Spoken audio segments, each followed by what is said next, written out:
Hello? Is this Mr. Bennett? The voice was tiny, nearly drowned out by the wailing sirens and the hiss of traffic, but it cut through, clear, honest, and frightened. Richard Bennett stared at his phone, unknown caller. He never answered those. But some tightness in his chest made him swipe to accept. Speaking. Who is this? Another pause. Then, I'm sorry to call. But, your son is lying on the sidewalk. He's bleeding. Badly. Richard's heart stopped. Not metaphorically. Literally. It stopped. He stood so abruptly his chair skidded back and slammed into the glass wall behind him. A dozen heads in the boardroom turned. His assistant dropped her tablet. What did you just say? His voice was now steel. The girl on the other end sniffed, voice trembling but determined. He was attacked.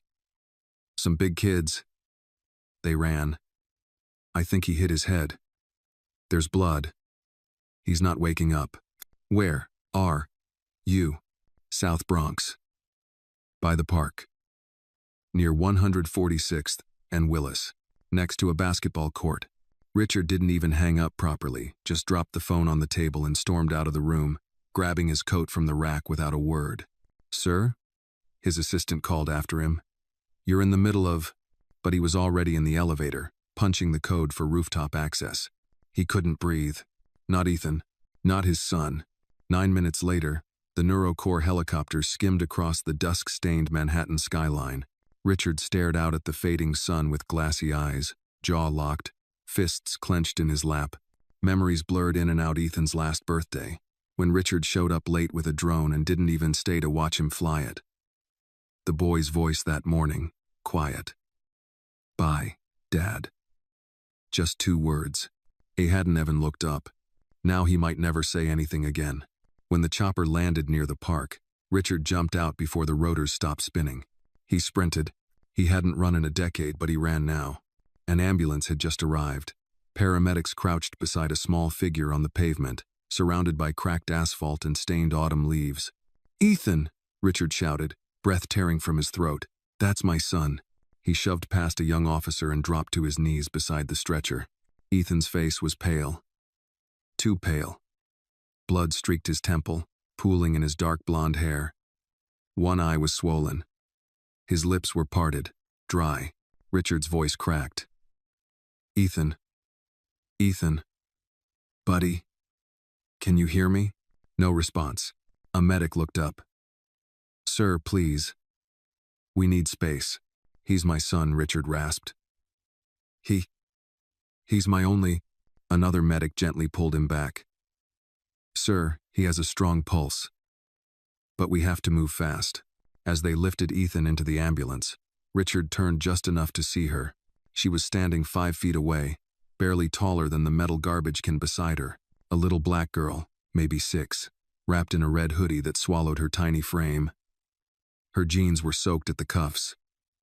Her fingers, raw and chapped, were clenched around a cracked phone. She was shivering, badly. Her lips blue from the cold, but her eyes were locked on Ethan, and in them, Richard saw something he hadn't seen in a long, long time. Pure, human concern. He walked over, footsteps uneven. Are you the one who called me?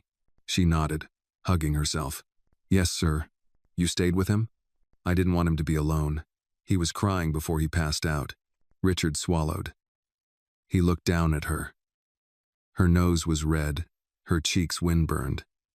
She was wearing sneakers, no socks. You should be inside, somewhere warm. She shook her head. Couldn't leave him. He blinked hard. For a second, he thought the wind was making his eyes sting. Thank you, he said, reaching into his coat for his wallet. Here, let me. She took a step back. No, sir. I don't want money. He froze. What do you want? She stared at the ambulance, lights flashing. I hoped someone would care enough to come for him. Those words hit him like a fist. If this story moved you, let us know where you're watching from in the comments. Don't forget to like the video, subscribe to the channel, and share it with someone who needs a reminder that kindness still exists. I'm Richard, he said quietly. I'm Anna. She glanced up at him, and for a terrifying moment, he realized this child, this stranger, had just done more for his son than he had all week. Where's your family? Grandma's home. But she's sick. I can't stay much longer. He hesitated, then pulled off his scarf and gently wrapped it around her shoulders. She blinked up at him. But that's yours. I'll be okay, he said softly. You saved my son. He turned to the paramedic. We're going to Mount Sinai. Right? Yes, sir. Richard stepped into the back of the ambulance, eyes darting back one last time. Anna stood still, scarf around her neck, arms still crossed against the cold. She gave a tiny wave. Not playful. Not dramatic. Just quiet. Richard watched her until the ambulance doors shut. That night, as machines beeped gently in the dim hospital room, Richard sat beside Ethan's bed and said nothing. He didn't know what to say. His son had been attacked in a city where Richard owned 3 buildings and 20 patents, and the only one who stopped to care was a little girl without socks. At 9:42 p.m., Richard walked slowly back down to the ER lobby. To his surprise, Anna was still there, huddled in a plastic chair, sipping from a paper cup of cocoa. His scarf was still wrapped around her neck. She looked up, eyes big. He's stable, Richard said.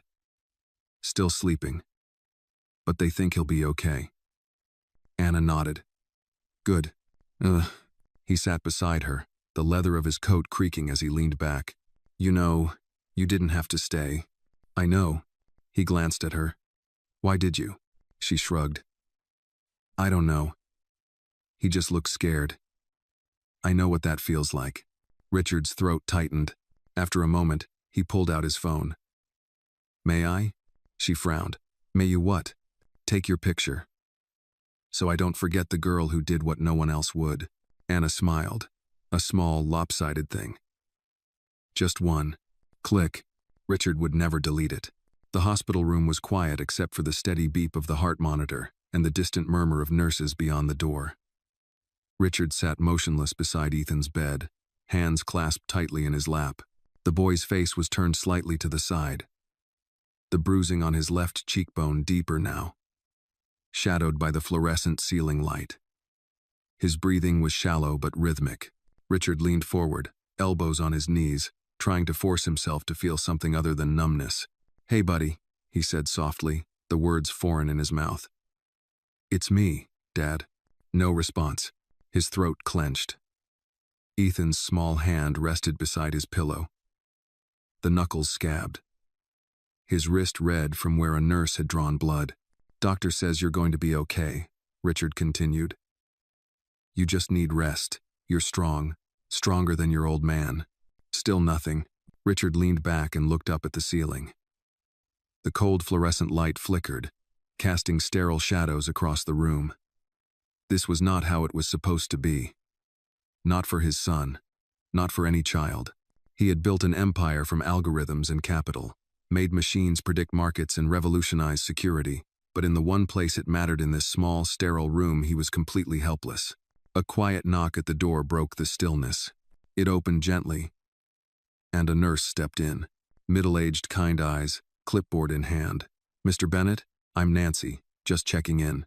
He stood up quickly. Is he improving? She offered a small smile. He's stable. No internal bleeding. CT scans are clear. It's mostly bruising, a mild concussion, but no permanent damage. Richard exhaled slowly, the weight in his chest shifting. When will he wake up? It could be any time now, she said gently. Maybe a few more hours. Let his body rest. Mel. She paused, then added. Your assistant dropped off a change of clothes and some food. They're at the front desk. Thank you. Nancy lingered a moment. I also wanted to say, the little girl who called? Anna? That was brave.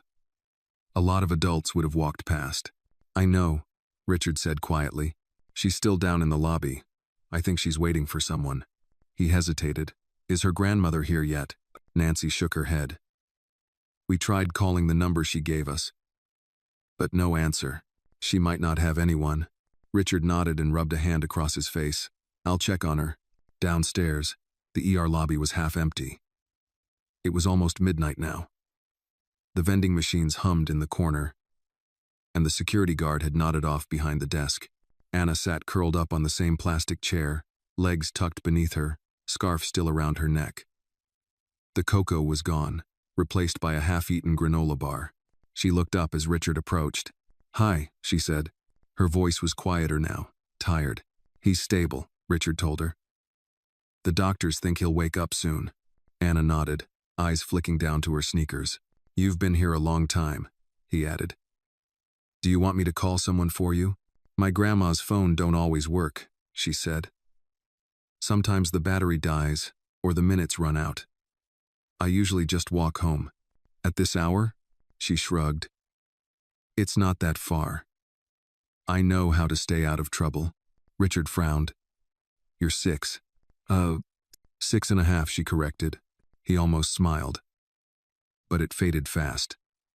The thought of this little girl walking home alone at night in the Bronx hit him in the gut. "Where do you live?" he asked. 146th and Cortlandt. "It's a few blocks. I'll take you," he said. "Come on. I'll make sure you get home safe." She looked uncertain. "You sure?" "Your son's upstairs. He'll be okay for an hour. But I wouldn't be if I let you leave alone." Anna stood, stiffly, her legs aching from sitting so long. Richard gently placed a hand on her shoulder to steady her. Outside, the cold slapped them immediately. Richard slipped off his coat and draped it over her small frame without a word. They walked in silence past shuttered bodegas and flickering streetlights. Garbage bags lined the curbs. The city felt older here, tired, breathing slowly in the dark.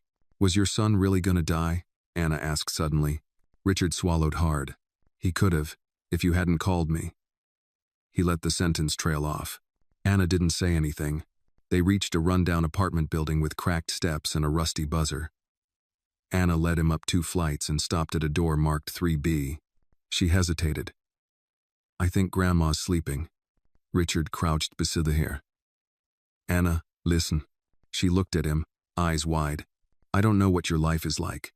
I don't pretend to, but I want you to know something." She tilted her head. "You didn't just help Ethan today. You saved him, and I won't forget that." Anna smiled shy, a little unsure. "Thanks." He stood. "Will you be okay tonight?" She nodded. "We always are." He handed her a small card from his wallet. "This has my number. You can call me if you need anything. Anything at all." She stared at it, then tucked it into her hoodie. As she slipped inside the apartment, Richard stood in the hallway for a moment. The sounds of the city seeped through the cracked windows. Distant sirens, a dog barking, a lullaby playing from a television behind one door. He didn't know why, but he felt it, the tremor of something shifting inside him. Something he hadn't let himself feel in years. Gratitude. Back at the hospital, Ethan was stirring. Nancy met Richard outside the room, smiling. "He's waking up." Richard rushed in. Ethan's eyes fluttered open, glassy and dazed. He blinked up at the ceiling, then turned his head, slowly, painfully. "Dad?" he whispered. "I'm here," Richard said, grasping his hand. "I'm right here." Ethan's brow furrowed. "Where's the girl?" Richard's breath caught. "Anna?" Ethan nodded. "She stayed with me. She told me it'd be okay." Richard smiled faintly, gripping his son's hand tighter. "Yes," he said. "It will be." But even as he said it, he knew it wasn't over. Not the pain, not the injustice, and not Anna's story. That was only just beginning. The morning light poured softly through the narrow hospital window, illuminating Ethan's pale face. Richard sat beside him, still in the same clothes, the buttons of his shirt wrinkled, the tie hanging loosely around his neck. A nurse had offered a fresh change from the gift shop, but he refused. There were more pressing matters. Ethan was awake now, weak, but awake. His voice was scratchy when he spoke. His words slow, but clear. "She didn't leave," he said again, turning his head slightly toward his father. The girl. She stayed with me the whole time. I know, Richard murmured. She's the one who called me. Ethan's eyes searched his father's face. Why was she there? Richard hesitated. She found you after the attack. She called for help. She did more than anyone else. Ethan looked away. The other kids, they just laughed. One of them filmed it on his phone.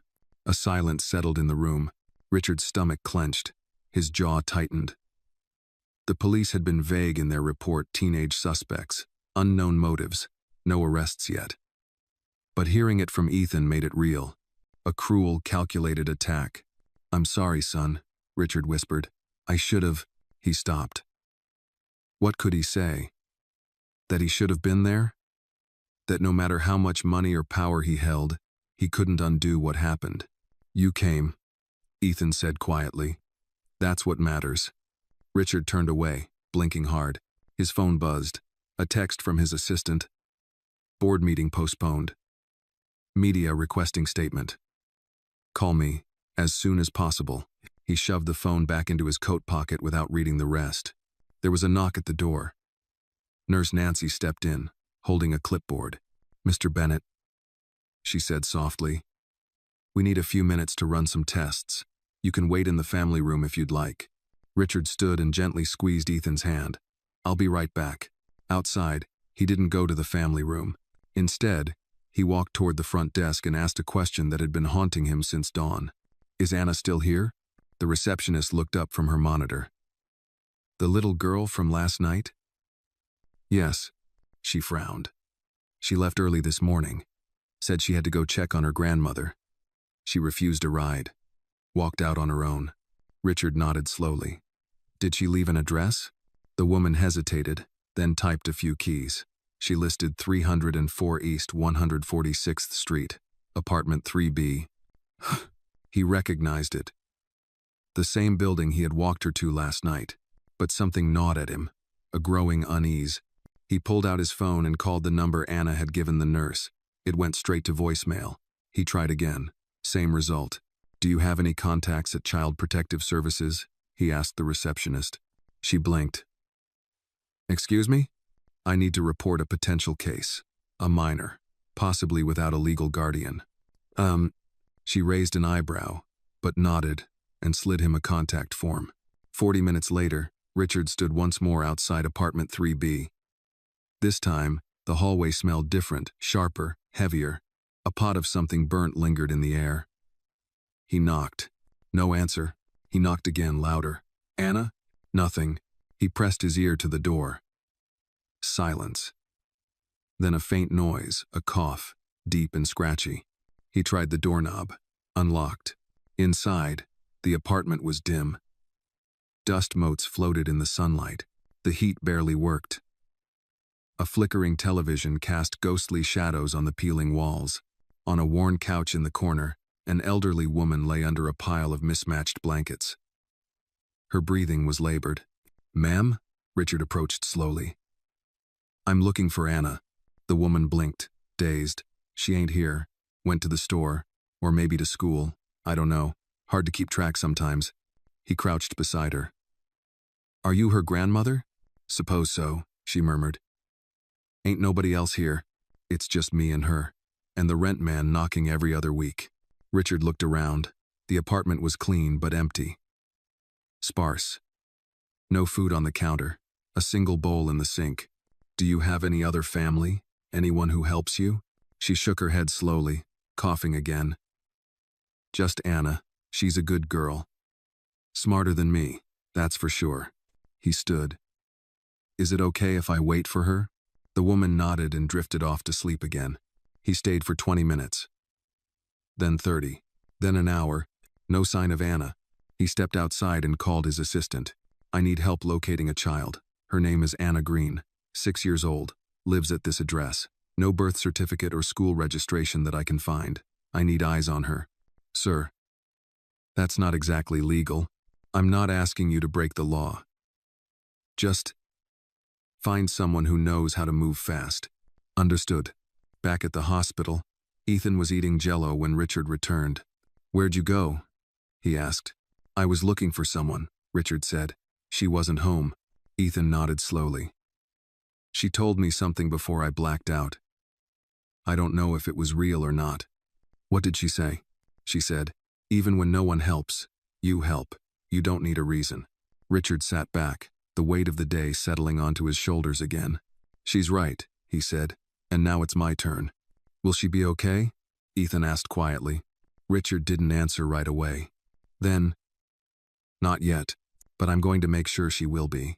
He glanced at the photo on his phone again, the one from the hospital, of Anna wrapped in his scarf, half smiling, eyes tired but proud.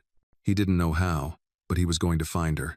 Not because it made headlines, not because it cleared his conscience, but because someone had to. And this time, he would be the one who didn't look away. The rain came quietly, as if the city itself was trying not to wake anyone.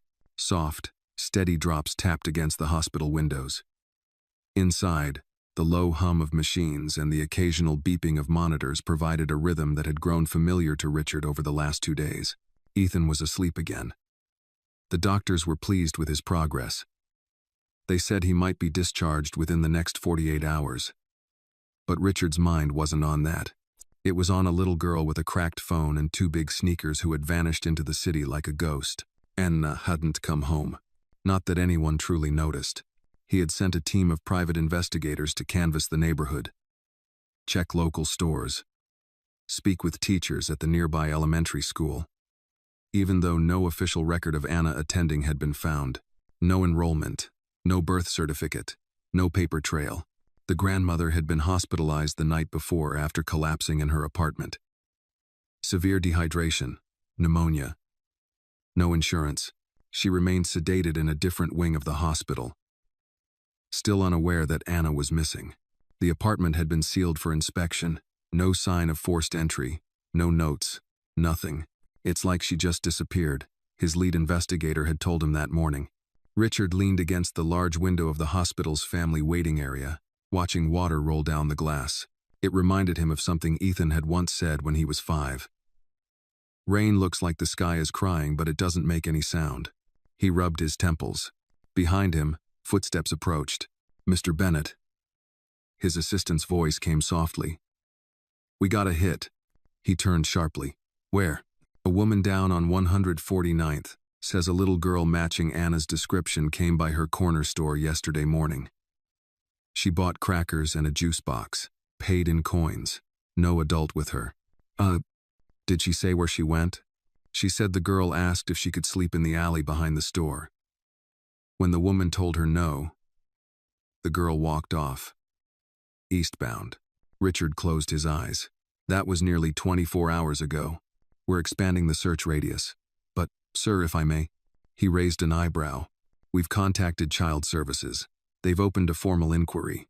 They want to take the grandmother into custody when she recovers. Richard frowned. They'll separate them. Most likely, yes. He stood straighter.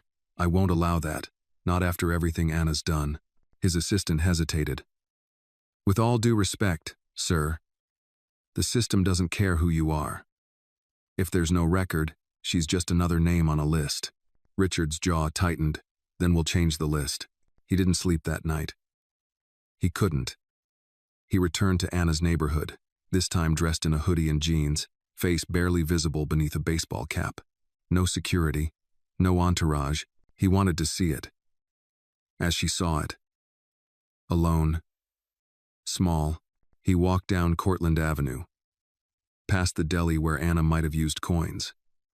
Past a row of overflowing dumpsters. Past the basketball court. Still stained faintly with the blood of his son. And then he saw it, a small bundle huddled in a stairwell, half covered by a torn garbage bag, a red hoodie. Dirt-smudged cheeks. His breath caught. Anna? He whispered. She flinched, curled tighter. Go away. It's me, Richard. She turned slowly. Her eyes were rimmed red, her lips cracked. The scarf he'd given her was now dirty, the ends dragging on the concrete. Her voice was hoarse. I didn't want anyone to find me. Why not? He asked gently, crouching beside her. 'Cause they'll take me away from Grandma. I know how it goes. I've seen it with the Jackson kids. One day they were here, then poof, they were gone. His heart cracked clean down the middle. "I'm not them," he said. "And you're not alone." She looked at him suspiciously. "Why do you care? Your kid's safe now. You don't need me anymore." Richard didn't answer immediately. Then, slowly, "You remind me of someone I forgot I used to be. Someone who didn't walk past pain. Someone who gave a damn." She looked down, fiddling with a loose thread on her sleeve. "Come with me," he said, "just for tonight. You can sleep, eat, shower. Tomorrow, we'll figure it out, together."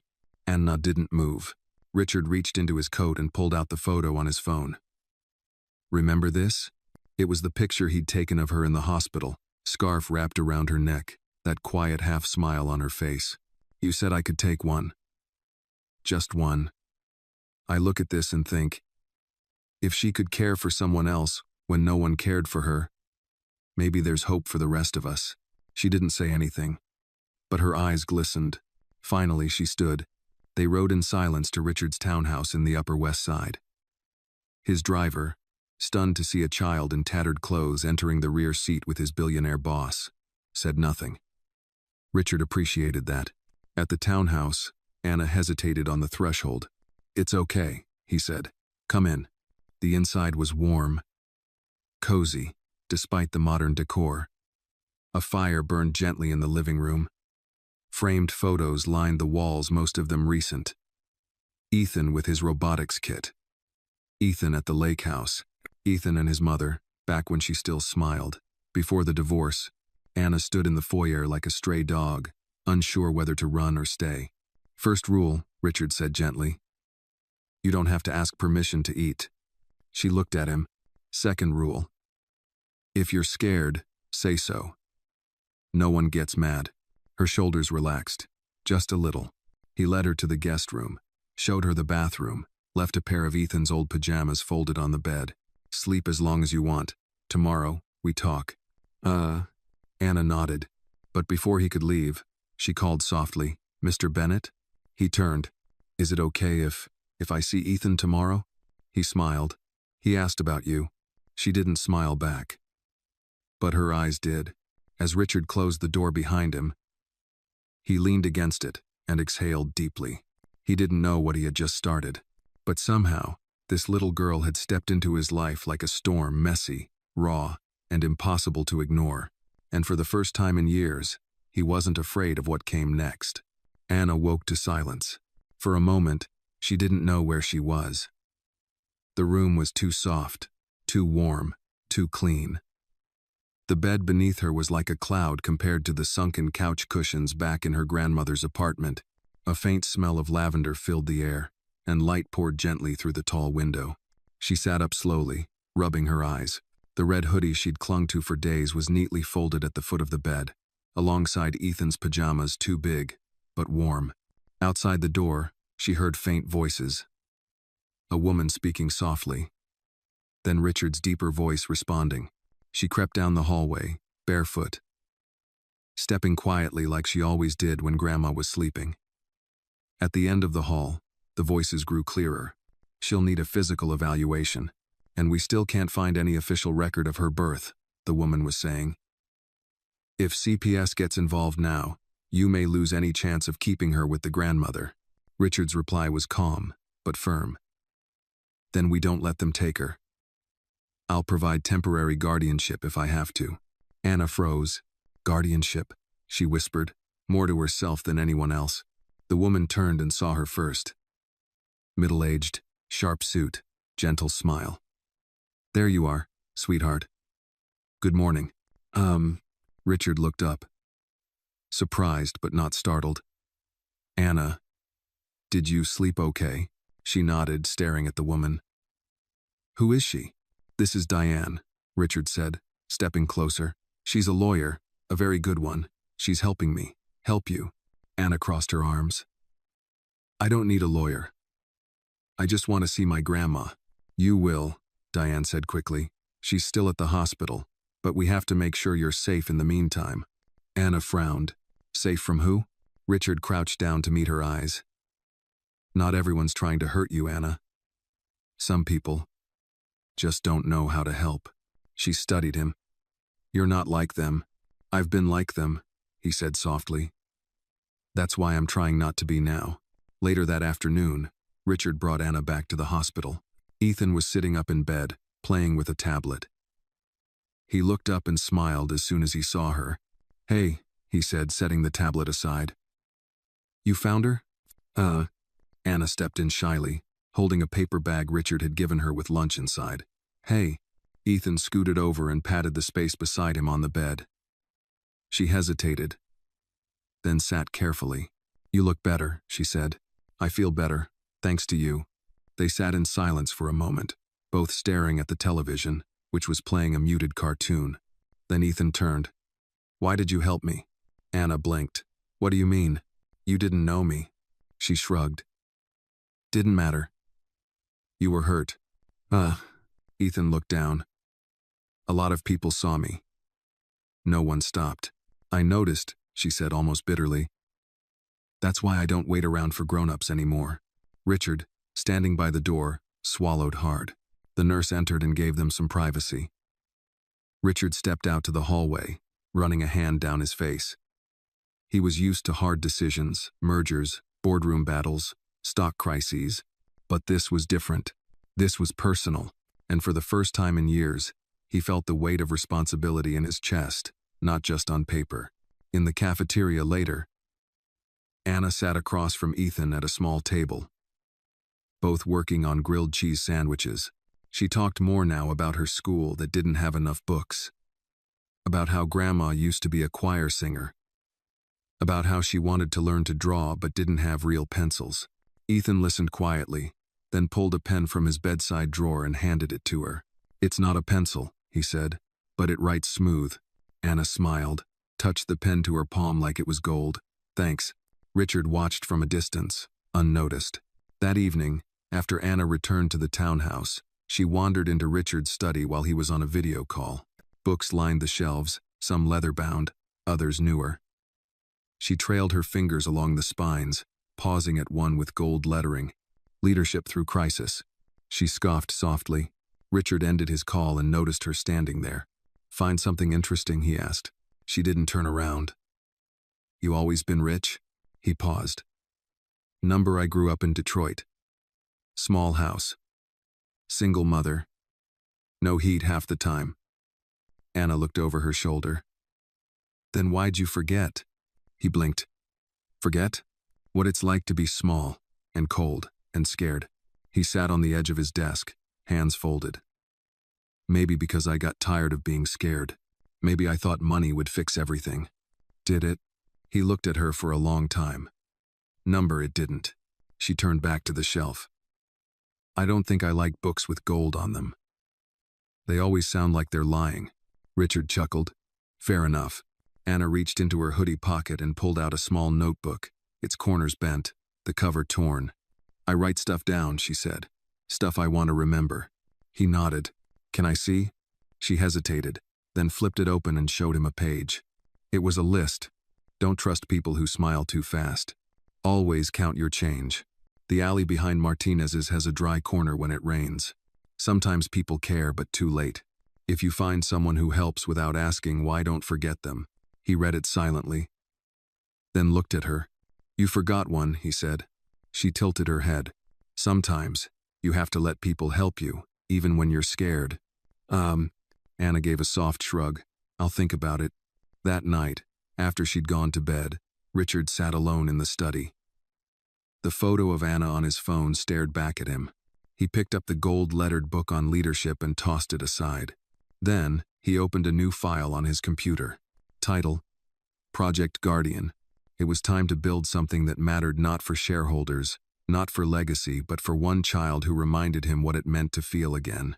And he wasn't going to let her disappear. Not now. Not ever. Richard Bennett wasn't a man easily rattled.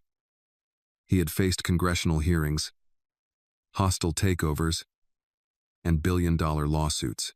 But sitting across from a state child welfare representative with a clipboard and a forced smile was making him sweat.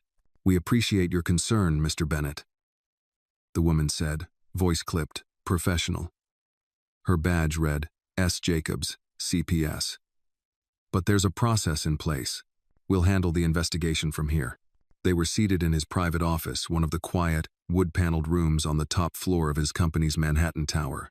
He had insisted on meeting here, hoping the weight of the space would push things in his favor. But Jacobs was unmoved. "I understand procedure," Richard said, folding his hands. "But I'm not talking about theory. I'm talking about a child who is currently in my care because she had nowhere else to go." She's not officially in your care," Jacobs corrected. "Not yet." Richard leaned forward. "Do you know what she's been through? Have you spoken to her? Have you walked the streets she walks every day?" The woman blinked. "We don't operate emotionally, Mr. Bennett. Our job is to protect children within the framework of the law. If her grandmother is deemed medically unfit, and there is no known next of kin, Anna will enter foster care. That system is already overburdened and underfunded. You'll throw her into a home with strangers when she has someone who—" "You're not family," Jacobs interrupted. "I will be," he said quickly, voice tightening. "I've already initiated emergency guardianship proceedings. My legal team is filing the paperwork." The agent exhaled, her tone softening slightly. "I'm not here to make enemies. But I've seen dozens of cases like this, Mr. Bennett. One good deed doesn't automatically make someone a parent." Richard's voice dropped. "This isn't a deed. This is a promise." Jacob stared at him a moment, then nodded politely and stood. "I'll be in touch. But I suggest you prepare for a full evaluation. Background checks, home visits, psychological assessments, everything." "Fine," he said. "You'll find what you're looking for." As she left, Richard turned to the window. His reflection stared back at him, eyes sunken, tie loose. He looked less like a billionaire and more like a man standing at the edge of something terrifying. He didn't care. That evening, Anna stood at the foot of Ethan's hospital bed, holding a deck of Uno cards. "You sure you want to do this?" she asked. Ethan grinned. "I'm injured. Be gentle." "No promises." Richard watched from the doorway as they played. Laughter echoed between the beeps and monitors. Ethan accused her of cheating. Anna called him a sore loser. For the first time in days, Richard saw a hint of childhood on their faces. After 3 rounds and 2 intense challenges over a draw 4, Anna sat back, triumphant. "Told you," she said smugly. "You're a card shark," Ethan groaned. "How do you keep winning?" "I grew up hustling kids on the stoop," she said with a smirk. "You learn fast or go hungry." Richard stepped in with a smile. "Dinner's ready if you're both up for it. I had something brought in. Alna perkidup. Is it real food or hospital food disguised as real food?" Richard chuckled. "Italian, lasagna and garlic bread, chocolate pudding if you clean your plate." Ethan gave her a look. "Don't race. He's serious about the pudding." Later that night, with Ethan resting again and the dishes cleared, Anna wandered into the guest bedroom at the townhouse. Richard found her sitting on the floor beside the window, watching the traffic below. He sat down beside her, saying nothing for a moment. Finally she spoke. "They're gonna take me, aren't they?" He looked at her. Her small shoulders were rigid, her hands clenched. "They're going to try," he admitted. "But I won't let them." She turned to him, eyes guarded. "Why?" "Because you matter. Because you saved my son. Because I believe you deserve more than what the system is offering." Her lips trembled. "What if I mess up?" "You will. Everyone does. But that doesn't mean you stop deserving care." Anna was quiet for a long time. "When I was 5, she whispered. "They almost took me away once before. Said Grandma wasn't doing enough. But she loved me. She tried so hard. I know she did. She'd sing me to sleep even when her lungs hurt. She gave me her half of the soup when we ran out of food. People don't see that stuff. They just see what's broken." Richard nodded. "Maybe that's why it takes someone who's been broken to see what matters." She looked at him. "You?" He smiled softly. "More than you know." The next day, Richard's legal team filed for emergency custody. It was an uphill battle. CPS pushed back. They questioned his motives, citing public image concerns. Media outlets caught wind of the story. Billionaire rescues street child who saved his son, and turned it into a glossy headline. But Richard didn't give interviews. He didn't make statements. He made promises, and he intended to keep them. 2 days later, Grandma Mabel awoke in her hospital bed. Richard was there, holding a bouquet of daffodils, Anna's idea. Mabel blinked. "You again?" He smiled. "Yes, ma'am." "Anna's safe." She sighed, her face older than her years. "They gonna take her from me?" "They want to," Richard said. "But I'm fighting it." Mabel's eyes filled with tears. "Don't let them put her in some stranger's house. That child. She's got fire. But she's scared. She needs someone who sees both." "Oh, I do," Richard said. She stared at him, measuring something behind his eyes. Then she nodded slowly. "Promise me you won't let her disappear." "I swear." Mabel closed her eyes. A tear slipped down her cheek. "She always said you were real." He frowned. "What do you mean?" "She'd watch those news clips of you on television, talking about saving the world with tech and money. She said, 'One day he's gonna show up. He's gonna show up for someone like me.' I thought it was silly." Richard's chest tightened. It wasn't. He stood, placing the flowers in a vase beside her bed. "I'll take care of her," he said.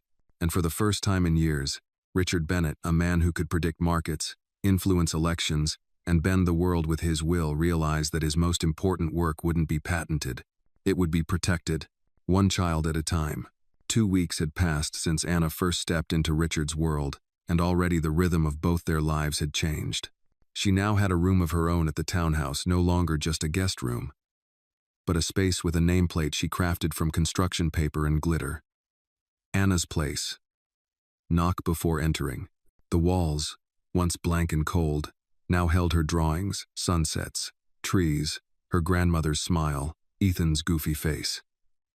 Each line was crooked, imperfect, and alive.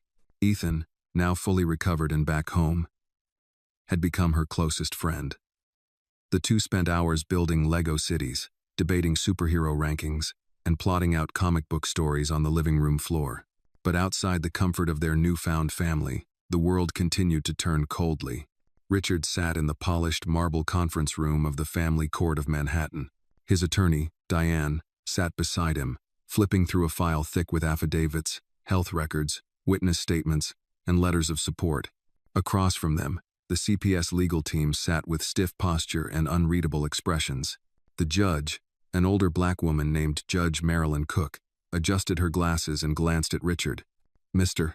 Bennett," she said, voice steady, "you're asking this court to grant emergency guardianship of a minor, with no legal relation to you, no prior contact, and no official adoption in motion." "Why?" Richard leaned forward slightly. He had rehearsed this moment in his mind 100 times. "Because she saved my son's life," he said plainly. "And I realized while I have every luxury in the world, she has none. She was invisible. But she matters, not just to me, but to anyone who believes a child's value isn't defined by a zip code or a birth certificate." Cook's eyes didn't leave his. "That's a noble answer. But this court deals in facts, not sentiments. Children can't live on promises." "I'm not offering promises," Richard replied. "I'm offering a life." The room went quiet. Diane slid a folder forward. "Your Honor. Within this file you'll find a detailed breakdown of the support structure Mr. Bennett has created for Anna. Private tutoring, therapy, medical care, a secured trust fund, and importantly ongoing coordination with her grandmother's medical team to ensure future reunification as possible." One of the CPS lawyers cleared her throat. "Your Honor, with respect, this feels more like charity than parental readiness. Mr. Bennett has no experience raising children beyond his own. He's also a public figure, under constant media scrutiny. That kind of attention can be damaging to a vulnerable child." Richard's eyes narrowed. "She's already been damaged. Not by the press, but by being forgotten." Cook raised her hand to stop the back and forth. "Mr. Bennett, I need to be sure you understand what you're asking. This isn't a headline. This is a lifetime." "I know," he said, voice low. "And I'm ready for it." She sat back, contemplative. "I'll take it under advisement. A decision will be made within 48 hours. That evening, back at the townhouse, Anna was unusually quiet. She sat on the porch swing, wrapped in a soft blanket, staring at the darkening skyline. Richard approached with 2 mugs, 1 hot cocoa, 1 chamomile tea. He handed her the cocoa. "Storm's coming," he said gently. She didn't respond right away. Then, "Do you think they'll let me stay?" "I hope so." She looked up at him. "You don't know?" "No one does. Not yet. The judge has to look at everything before deciding." Anna nodded slowly. "I heard CPS talking the last time they came. They think I'm just looking for a meal ticket. Like I'm using you." Richard knelt beside her. "You're not, and you don't have to prove that to anyone. But what if they don't care?" she whispered. "What if they send me somewhere far, somewhere I don't know anyone?" He looked at her for a long moment, then placed a hand gently over hers. "Then I'll find you again." Tears welled up in her eyes. "Promise?" "I don't make promises I can't keep." She leaned into his shoulder, letting the tears fall. For the first time since he'd known her, she let herself cry, not from pain, not from fear, but from the weight of finally being believed. The next morning, Anna and Ethan were having breakfast pancakes and strawberries when the doorbell rang. Richard opened it to find Diane, holding a thin envelope. "They moved faster than expected," she said, handing it to him. He opened it without a word. Diane watched his eyes scan the contents. "What does it say?" "She ruled in our favor," he said, voice quiet, almost stunned. "I have emergency guardianship." Diane smiled. "It's temporary for 90 days, but it's a major win. It buys us time." Richard nodded slowly. Then his expression changed an unfamiliar mix of relief and fear. "Now I have to live up to it." When he told Anna, she didn't scream or jump. She just stood there, clutching the hem of her shirt, eyes wide. "You mean, I can stay? For now?" "The judge said we have 90 days to show this works." Anna looked at him, searching for cracks in his voice. "Will you still want me? After 90 days? "I'll want you for 9,000, he said. She ran into his arms. And for the first time, she let herself believe that maybe, just maybe, home wasn't something you were born into. Maybe, sometimes, home found you. But elsewhere, in a corner of the Bronx, behind a rusted metal door, a man with yellowed teeth and a crooked scar tapped a cheap phone against his palm. He'd heard the story, read the headlines, watched the girl on the news. "I know her," he muttered. Another man looked up. "That the same kid who used to steal from old Mrs. Green's purse?" He nodded. "She's got herself a rich daddy now. Looks like she forgot where she came from." The man grinned slowly. Maybe it's time someone reminded her. And just like that, the past Anna had run from began to stir. Not everyone was ready to let her go. 3 weeks into Anna's new life, things began to feel almost normal. She had a morning routine now: wake up at 7:30. Brush her teeth in the bathroom with heated floors. Pour cereal into a bowl that wasn't chipped, and sit across from Ethan as they watched cartoons and argued over who got the last blueberry waffle. Some mornings, she helped the housekeeper fold towels. Other mornings, she spent hours in the library, tracing maps in old atlases and trying to imagine what Paris or Seattle smelled like. Richard had enrolled her in a private tutoring program at home, and her assigned teacher, Miss Alvarez, treated her like a scientist in the making, not a charity case. Richard had even let her help design a mural for the office hallway in his foundation's new building. She chose sunflowers, bold and bright, because they always look for the light, she said. But the shadows didn't disappear. Not really. That Saturday evening, as the wind swept golden leaves across the Bennett townhouse driveway, Anna stood by the mail slot, sorting through the daily bundle. Most were boring envelopes, bills, legal updates, a letter from the hospital. But one stood out. No stamp, no return address. Just her name, printed in shaky black marker. Anna Green. She hesitated, heart fluttering. She didn't tell Richard. Instead, she slipped it into her hoodie pocket and ran upstairs. Later, in her room, door closed, she opened the letter. The paper was wrinkled, torn from a cheap notebook. The handwriting was jagged and messy, but she recognized it instantly. You don't belong with them. You forgot who you are. Come back before someone reminds you the hard way. No name, no signature, but she didn't need one. She knew exactly who sent it. Reggie. He used to hang around her old block, late 20s, always high or looking for someone who was. He'd helped her once when her grocery bag ripped, then demanded she run errands for him, delivering things she didn't ask about, picking up things she didn't understand. She'd stopped helping him weeks before the night she found Ethan, but she hadn't forgotten the way he looked at her when she told him no that last time. It wasn't anger, it was ownership, and now he wanted her back. Downstairs, Richard was in the study, reviewing foundation reports and zoning approvals. Anna came in quietly and perched on the edge of the armchair. He glanced up. "Hey, kiddo, everything all right?" She nodded too quickly. He narrowed his eyes. "You sure?" Anna hesitated, then forced a smile. "Can I sleep in Ethan's room tonight?" Richard set the papers aside. "Did something happen?"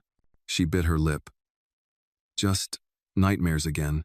He watched her for a long moment, then nodded. "All right, but if those nightmares ever start writing letters, I want to know." She looked up sharply. "What do you mean?" He stood, walked over, and gently reached into the front pocket of her hoodie. He pulled out the folded note. Anna's eyes widened. "I saw you slip it in when you came in with the mail," he said softly. "Didn't want to scare you." Her throat tightened. "I'm sorry. You don't need to apologize," he said, crouching so their eyes met. "You need to tell me who Reggie Island." "Ugh." She blinked hard, then nodded.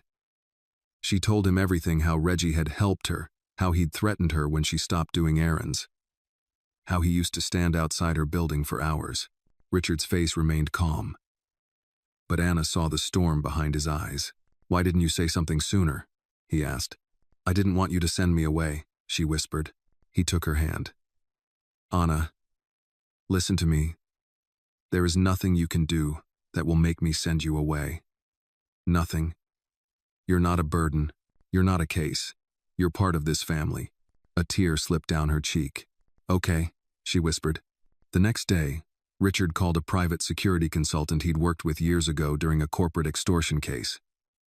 A man named Marcus Kane. Ex-military. Quiet. Precise. "He's just a small-time hustler," Richard said during their meeting. "But I want eyes on Anna's old neighborhood. Discreet. We're not starting a war, we're sending a message." Marcus nodded. Message received. By sunset, Marcus had 2 men walking the Bronx block. The moment Reggie showed his face near the old building, he was followed, photographed, and quietly warned. "She's not yours anymore," one of the men said. "You go near her again, you'll wish you hadn't." Reggie had laughed it off. But when he came home that night and found his apartment door ajar and his favorite shoes gone, replaced by a single sunflower taped to the wall, he got the message. Meanwhile, at the townhouse, Anna began to settle again. She still checked the windows, still flinched when she heard footsteps too close behind her. But slowly, she started drawing again. She added a sunflower to the corner of every page. At night, she sat with Richard in the study, reading old books aloud. Sometimes she asked questions about Ethan's mom. Other times she asked about Richard's childhood. "What was your favorite thing when you were my age?" she asked one night. "Baseball," he said. "I used to pretend I'd play for the Yankees, until I realized I couldn't hit a curveball to save my life." Anna grinned. "You ever regret not playing?" "No," he said. "I regret not staying close to the people who believed I could." She looked down. "I used to think the only way to stay safe was to be invisible." "Not anymore," Richard said. "Now you have people who'll stand in front of you." Anna glanced at the sunflower she'd drawn in the corner of her notebook. "Yeah," she said. "I think maybe I do." But just as things began to quiet again, a story broke. A journalist hungry for an exclusive had tracked down parts of Anna's past. A headline ran across 3 local papers and a viral blog. "From the streets to the penthouse. Who is the girl living with Richard Bennett?" The article included blurred images of her walking to school with Ethan. A quote from a distant neighbor claiming Anna was always getting into trouble. An anonymous source from CPS questioning the wisdom of letting a billionaire raise a child with trauma history. Richard threw the newspaper across the room. "Who gave them this?" he growled. His assistant was pale. "No one from your team. They must have paid someone off near her old building." Anna didn't cry, but she didn't talk for the rest of the day. When Richard asked if she was okay, she just whispered, "I thought I was safe." He sat beside her on the porch swing that night, the city glowing faintly in the distance. "You are," he said.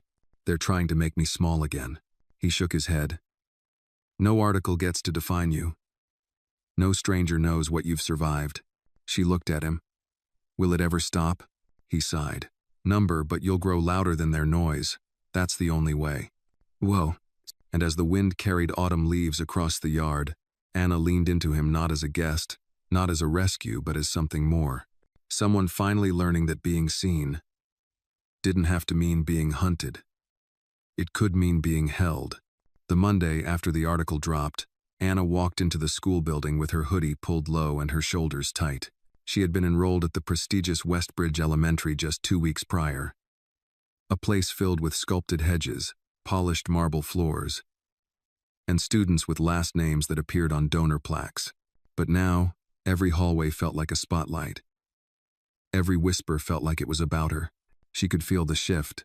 At first, the students were curious, polite. A few even asked to sit with her at lunch. But after the article, the warmth disappeared like steam on glass. She used to sleep in stairwells. One girl hissed behind her hand. "She's not really his daughter," said another. "She just got lucky." Anna didn't flinch, not outwardly. But her insides churned. She knew this language. She knew the tone.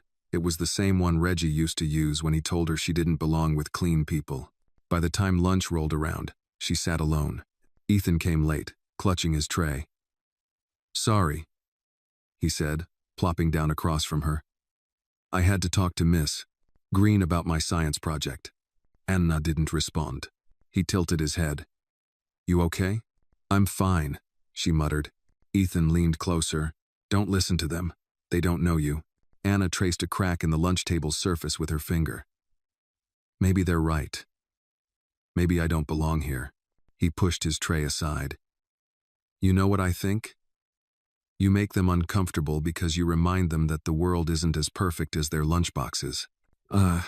Anna finally looked up, a ghost of a smile playing on her lips. That sounded smart. "Did you read that somewhere?" "Nope. Made it up just now." He grinned. "Pretty good, huh?" Anna laughed softly. "Yeah, it was." Meanwhile, Richard sat in a tense boardroom at his foundation's headquarters, facing 6 directors who looked increasingly uncomfortable. The fallout from the article had begun to hit not just in whispers, but in funding. "Several of our corporate partners have asked for clarity on your situation," said Malcolm, a thin man with silver glasses. "They want to know if the foundation is being used as a personal charity." "It's not," Richard said flatly. "Public perception is everything," another board member added. "We've worked hard to establish the foundation as professional, impartial. I'm not asking for their permission to care about a child." Richard interrupted. "And if they want to pull funding because I chose to protect a girl who saved my son's life, then they were never partners. They were investors. And I'm not selling shares in compassion." The room went silent. Diane, seated at the far end, smiled faintly. Richard stood. "Let them walk. We'll survive without them, but I won't run my life according to public gossip." That evening, Anna didn't speak much. She picked at her food, answered in one-word replies, and excused herself to bed early. Richard knocked on her door an hour later. "Can I come in?" "Sure," came the muffled reply. He entered and found her lying on her bed, staring at the ceiling. Her notebook was open beside her. Half a sunflower sketched across the page. "I read the article," she said without looking at him. "I saw the comments online." Richard sat at the foot of the bed. "That was a mistake. Don't read the comments. They aren't written by people who know you." But what if they're right?" she asked, turning to face him.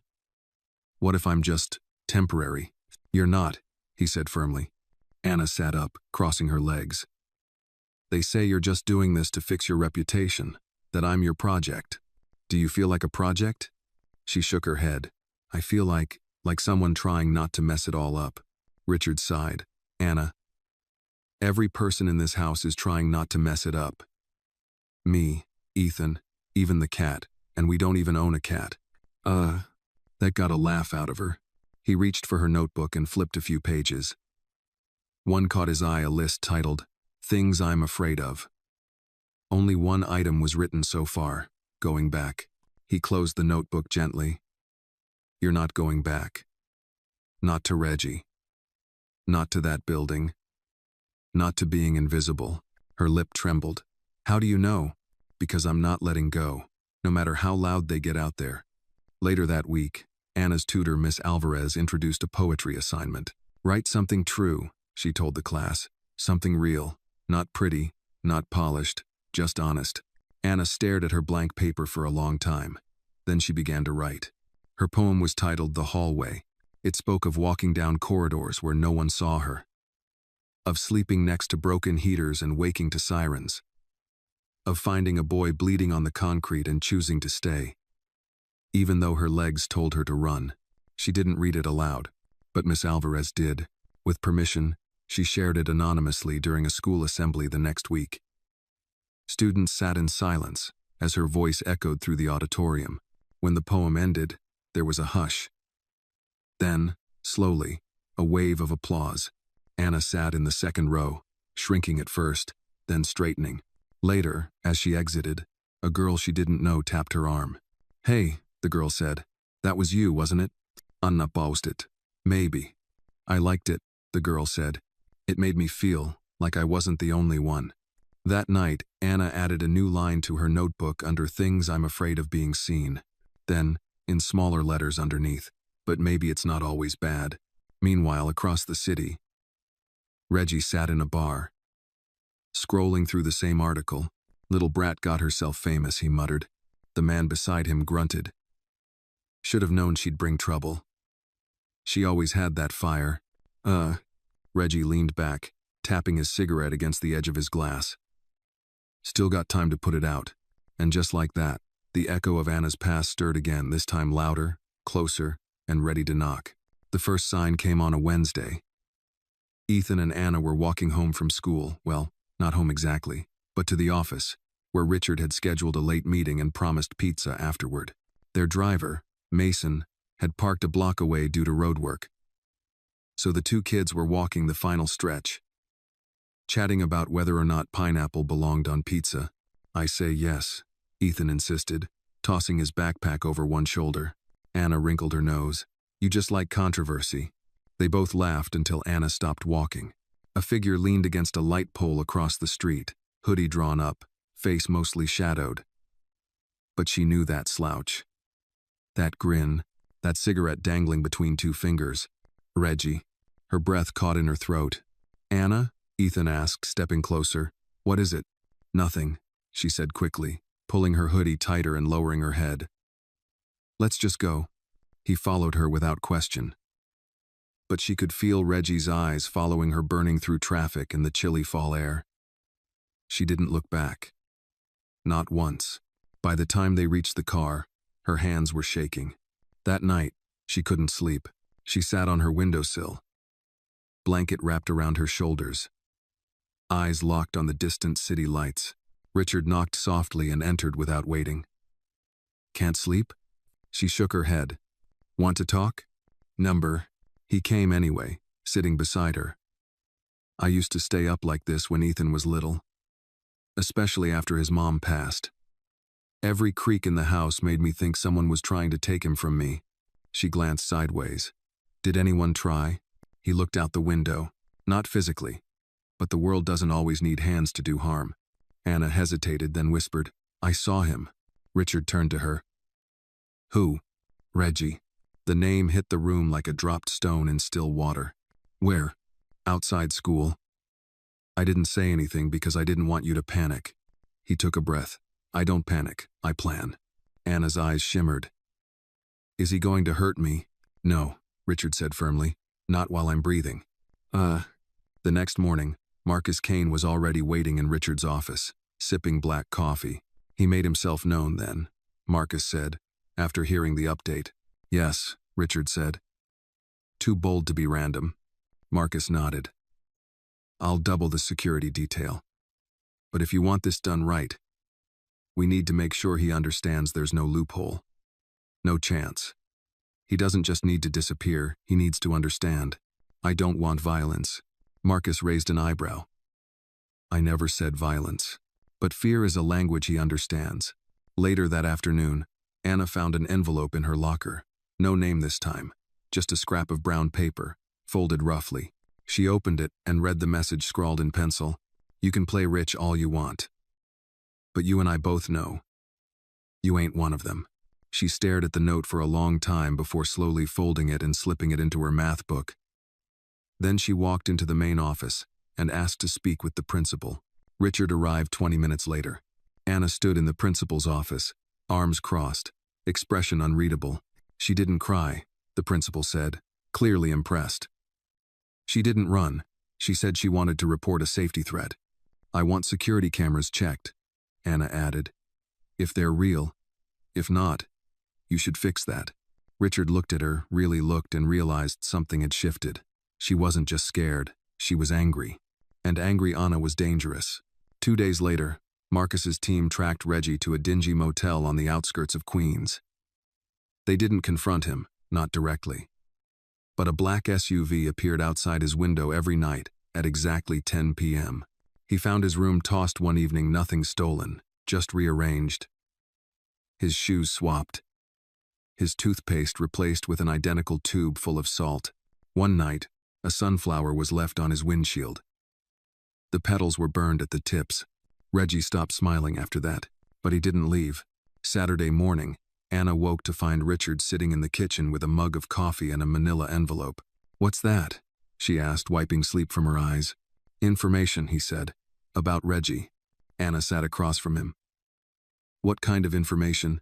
He has a record. Petty crimes. A few assault charges. Nothing big enough to lock him up forever, but enough to make him slippery. Why does he want me back? Richard considered. Control. Familiarity. Some people can't stand to see someone rise above what they've escaped. Anna exhaled slowly. Then let's make sure I stay above it. He tilted his head. How? Let's tell the truth.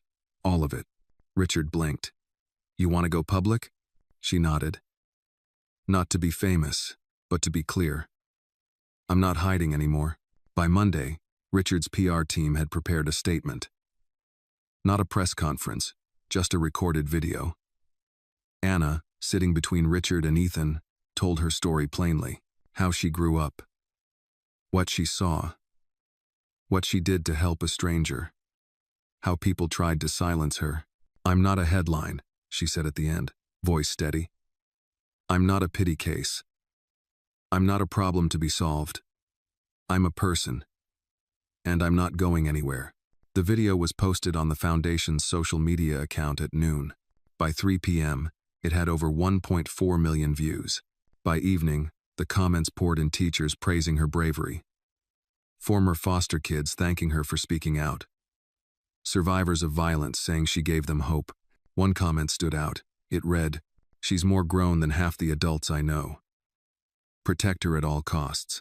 That night, Reggie watched the video in the same bar he always sat in. His face twisted. She thinks she's untouchable now, he muttered. The bartender leaned over. Careful, man. That girl's got people. Reggie slammed his drink down. So do I. But even as he said it, he knew something had changed. Anna wasn't running anymore. And the scariest kind of strength was the kind that didn't yell, it stood still. He lit a cigarette with shaking hands. The past was slipping from his grip, and the girl he thought he could control had already walked beyond his reach. Rain fell heavy that Thursday, the kind that painted the windows gray and soaked the streets in silence. Anna sat on the edge of the couch in the living room, her knees pulled up to her chest. The news had gone quiet for a day, but her world felt louder than ever. Richard was in a conference call upstairs, Ethan was at a playdate, and the house felt oddly still without their usual noise. Then the intercom buzzed. She jumped. Anna, Mason's voice crackled through. There's a woman at the gate. Says she's your grandmother. Her breath caught. What? Richard was downstairs in less than a minute. Towel around his neck. Hair damp from the shower. Did he say, your grandmother? Anna nodded slowly, stunned. But I haven't seen her in months. Richard looked at her, then at the intercom. Mason, let her in. Slowly, bring her to the front porch. Anna and I will meet her there. Anna's hands trembled as she followed Richard to the entryway. The front door opened just as Mason escorted a frail-looking woman under an umbrella. She wore a floral headscarf, a long coat, a size too big, and eyes that had known both struggle and softness. Miss Loretta Green? Richard asked. The woman looked up. Yes, sir. That's me. Anna stepped forward slowly. Grandma? Loretta blinked back tears. Oh, baby. I didn't think I'd ever see you again. Anna hesitated, then rushed into her grandmother's arms, the sob escaping before she could stop it. Loretta hugged her tight, rocking slightly. Look at you. You've grown taller. And heavier, too. That's a good sign. Richard watched quietly, hands in his pockets. After several minutes, he cleared his throat. Would you like to come in, Miss Green? I'll make some tea. They sat at the kitchen table. The rain softened outside. Loretta cupped the warm mug with both hands, her fingers trembling slightly. I had pneumonia, she explained. Knocked me out for almost a month. When I came to, the shelter said Anna was gone. I thought she ran away. I didn't know, her voice cracked. I didn't know someone had taken her in. She didn't run, Richard said gently. She saved my son's life. That's how we met. Loretta turned to Anna. Is it true? Anna nodded. He was hurt. I couldn't just leave him. Tears filled Loretta's eyes. That's your mama's heart, baby. She was like that too. They sat in a silence filled with more meaning than words could hold. Then Richard cleared his throat again. Miss Green, I know this isn't easy, but I need to ask, what are your intentions? Loretta looked up, startled. You mean, do I want her back? Yes, the old woman exhaled slowly. I want her safe. That's all I ever wanted. But Lord knows I ain't got much. I'm staying at a halfway house now, trying to get back on my feet. I got a job at a laundromat starting next week, but... She looked at Anna, eyes full of love and resignation. She's better off here. At least for now. Anna reached across the table and held her grandmother's hand. Can we see each other sometimes? If he'll allow it, Loretta said softly. I will, Richard answered immediately. As long as the court agrees. Loretta smiled faintly. Thank you, Mr. Bennett. Richard nodded. You can call me Richard. That night, Anna couldn't sleep again, but for a different reason. This time, her thoughts didn't spiral with fear or dread, but with something gentler. Hope. Richard sat beside her on the stairs, sharing a bowl of popcorn Ethan had forgotten in the microwave. Did I do the right thing? She asked suddenly. About what? Not going back. Staying here. Richard looked at her. You didn't run away from something, Anna. You ran toward something. That's different. She smiled slightly. I just didn't want her to think I forgot her. She knows. You reminded her just by being the person she raised you to be. Anna leaned against the wall.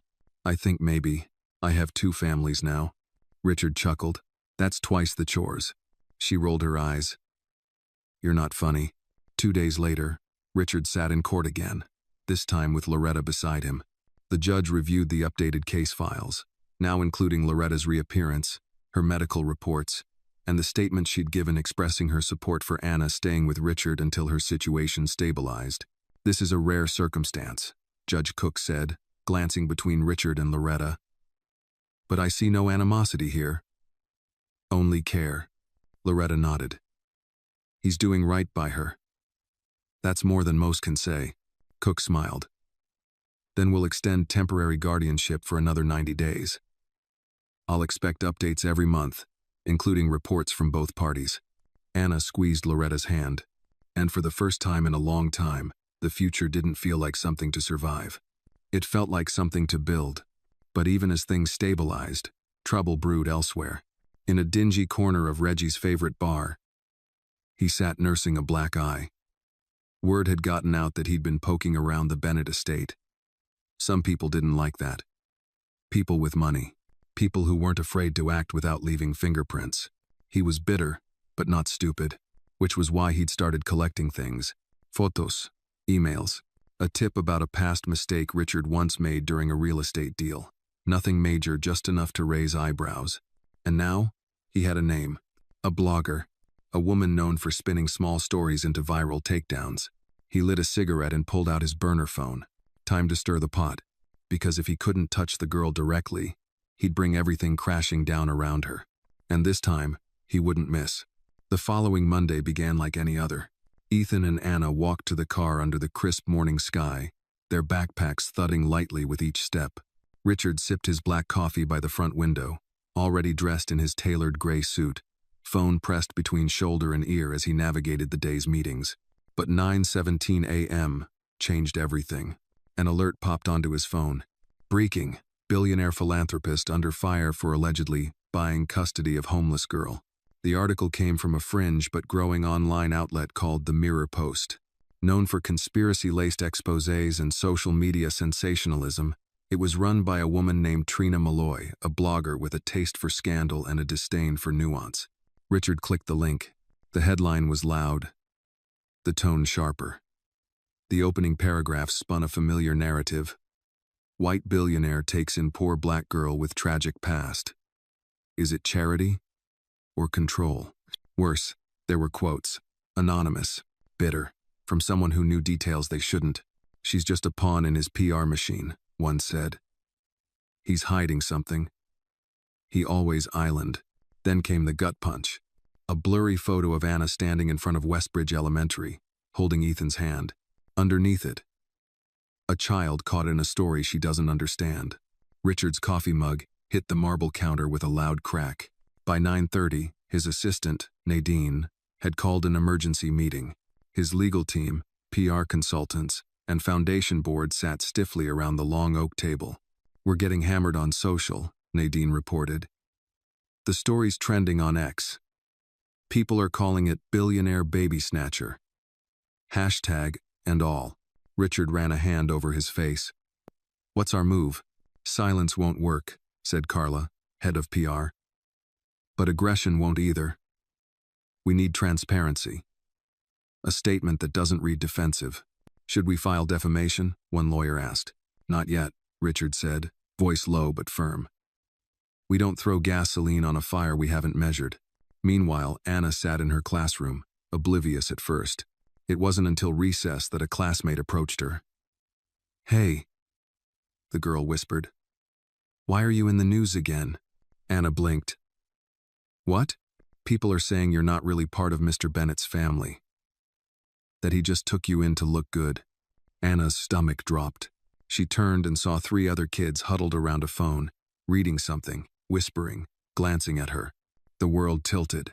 Her ears rang. By the time Ethan found her, Anna was in the nurse's office, sitting quietly with her hoodie pulled low, fingers clenched into her jeans.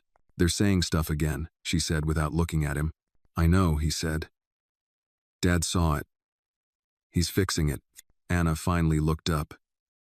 Can he fix everything? Ethan didn't answer. Instead, he sat beside her, their shoulders touching. At home that evening, Richard sat with Anna at the kitchen island. A laptop was open between them, displaying a draft of the Foundation's official response. Anna read it slowly. It's good. But it's not mine. Richard raised an eyebrow. What do you mean? I mean, I want to say something too, in my voice. He hesitated. You sure? It's a lot of pressure. A lot of noise. She nodded. They keep trying to talk over me. Let me speak. He exhaled, then smiled. All right. You write it. I'll back you. Anna's letter went live the next morning.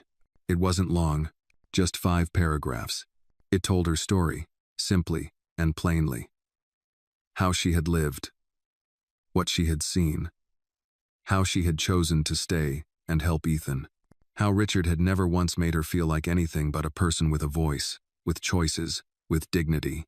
She ended with, "You can question his motives, but don't question my worth. I know who I am, and I chose to be here." Within hours, the tide began to shift. Not completely, some still clung to their outrage like armor.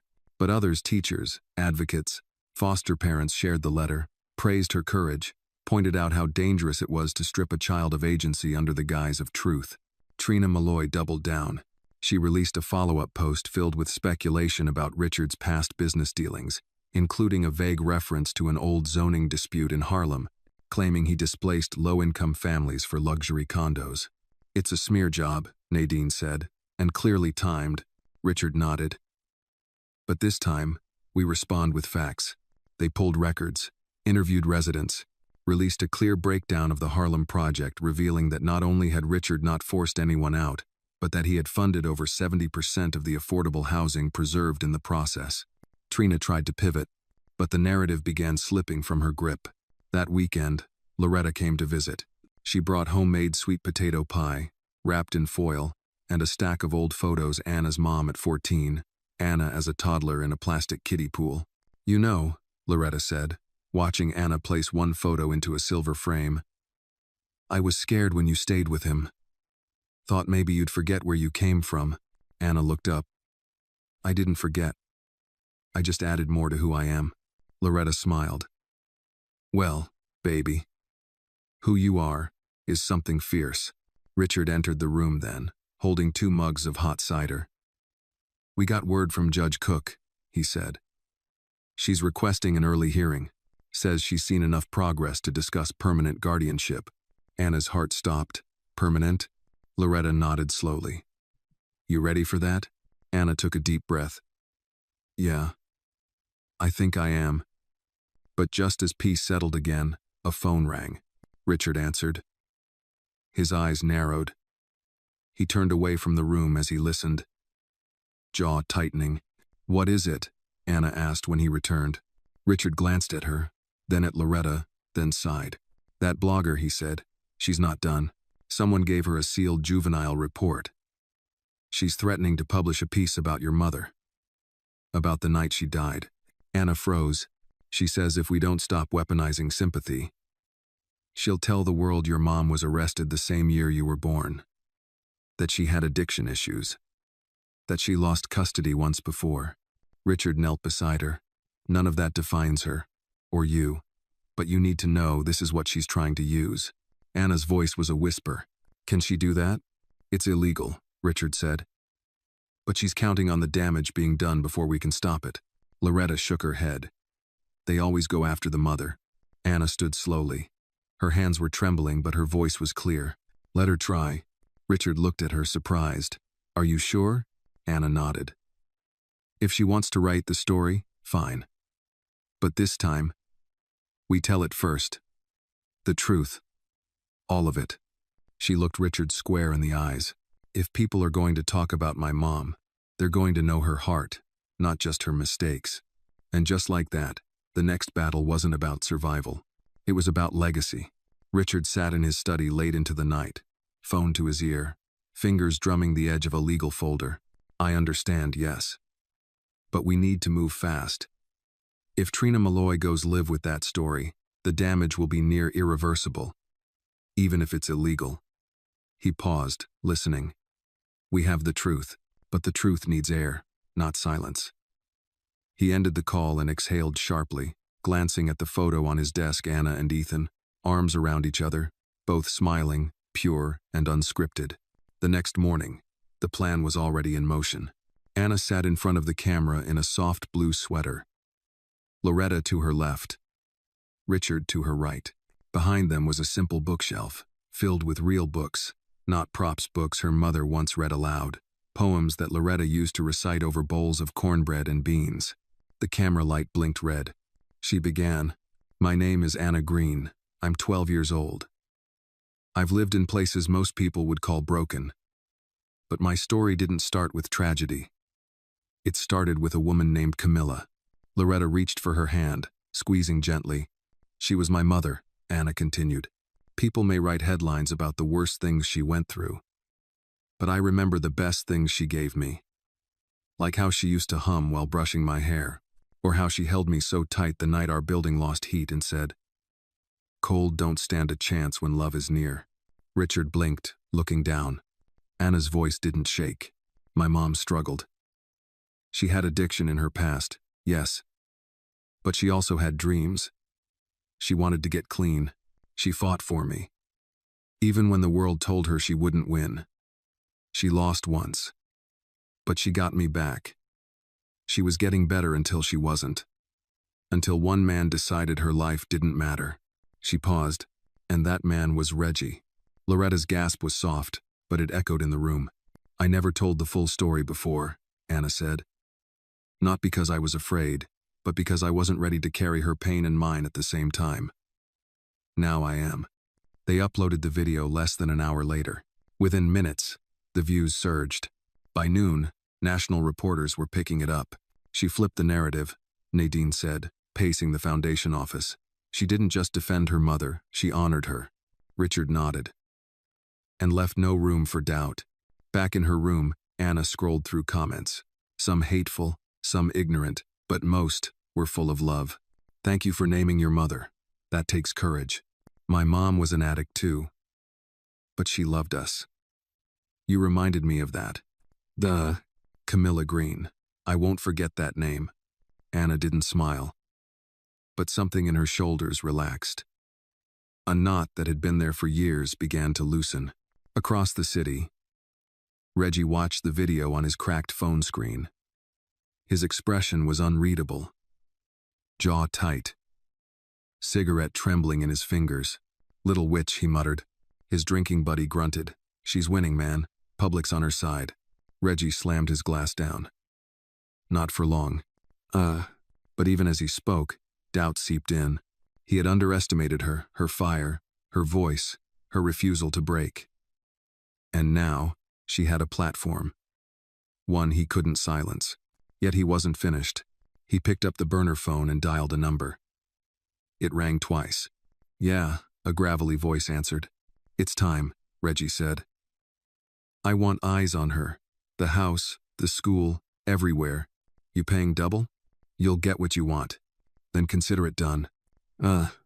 Reggie ended the call and looked back at the video. He paused it on Anna's face, those eyes. So much like Camilla's. A chill ran down his spine. The past wasn't just haunting him, it was chasing him.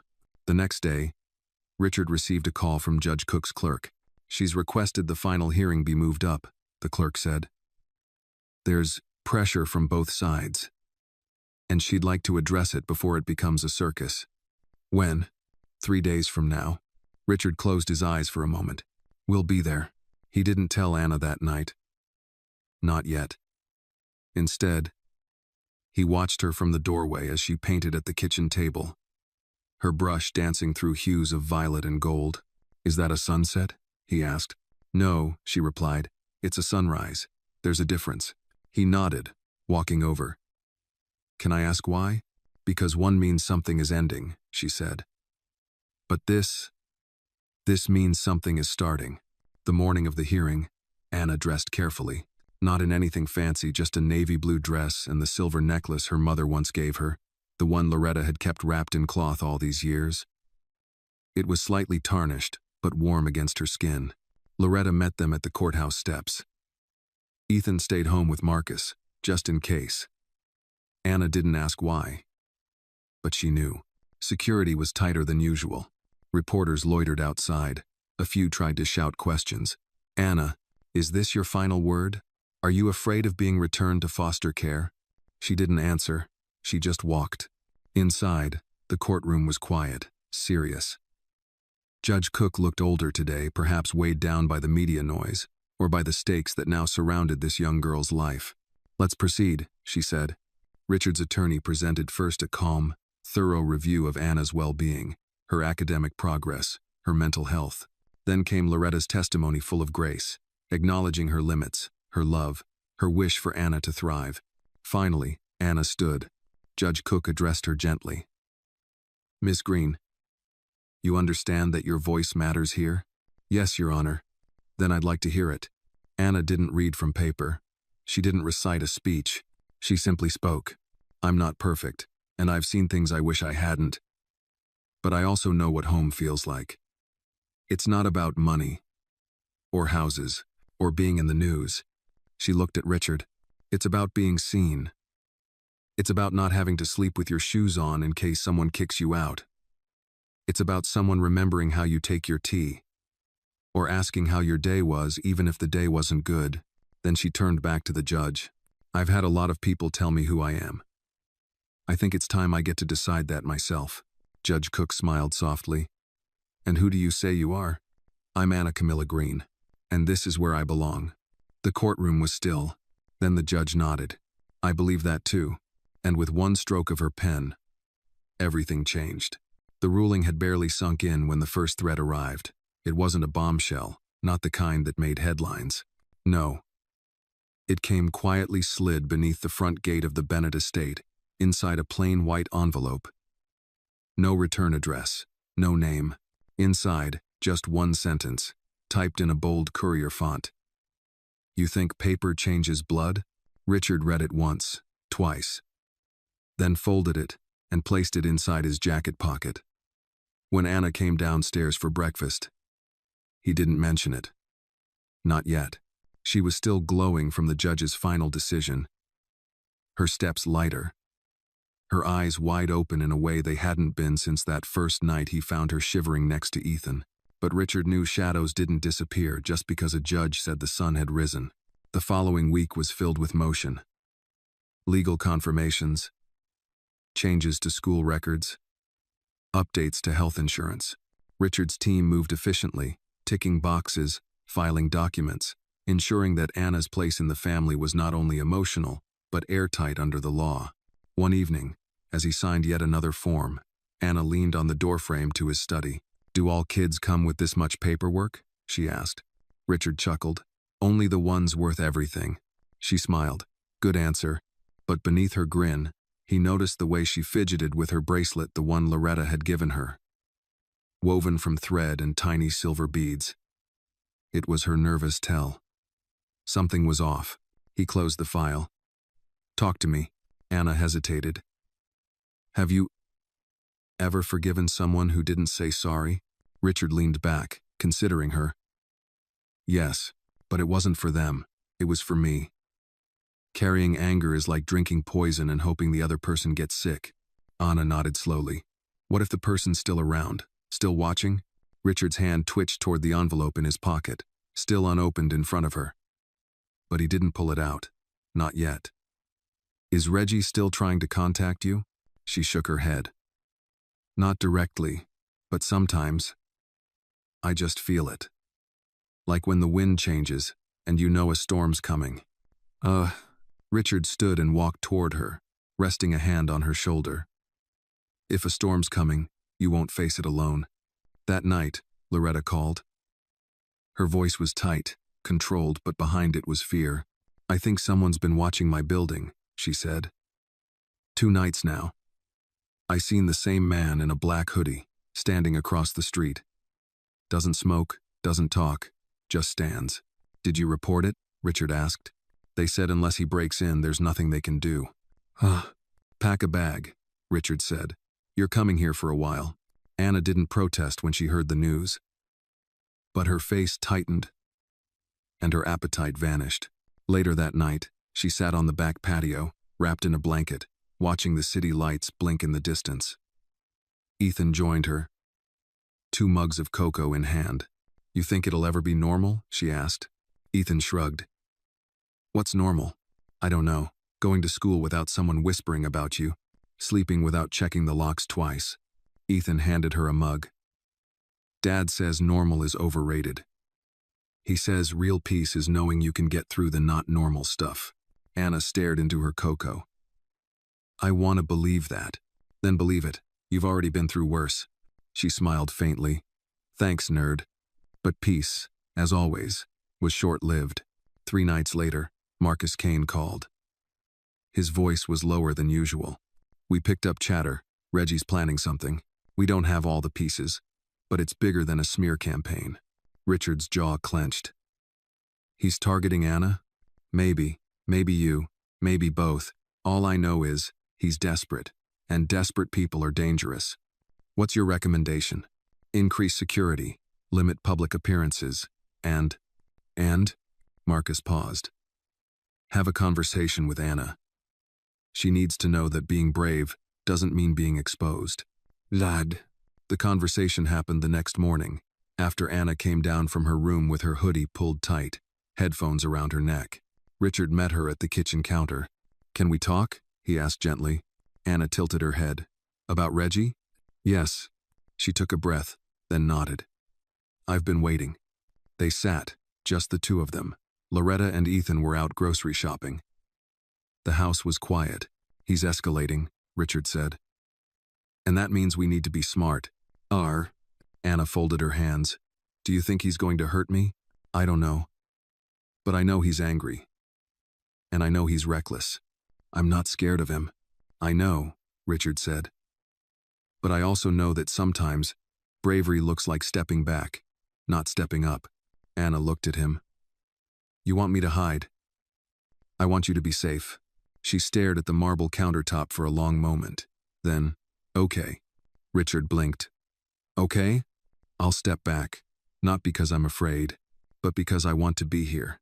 I want to be alive and free, and I can't do that if I'm always looking over my shoulder. He exhaled slowly, a quiet wave of pride washing over him. You're growing up fast. I had to, she said, but I don't have to do it alone anymore. The new routine began that afternoon. No more solo walks to school. A security detail followed discreetly in an unmarked car. Her teachers were briefed. Her classroom seat was moved to face the door. It was invisible protection, but it was there. Anna didn't like it, but she accepted it. And then came the invitation. A national morning show wanted her and Richard to appear together. To talk about the adoption. The foundation. The video she made. The invitation was framed as celebration, but Richard knew better. Publicity was both sword and shield. Sometimes, it protected. Other times, it cut. He let Anna decide. I want to go, she said, after thinking it through, but only if we do it my way. What's your way? No makeup team, no fancy dresses, just us, real. Richard smiled. Then that's what we'll do.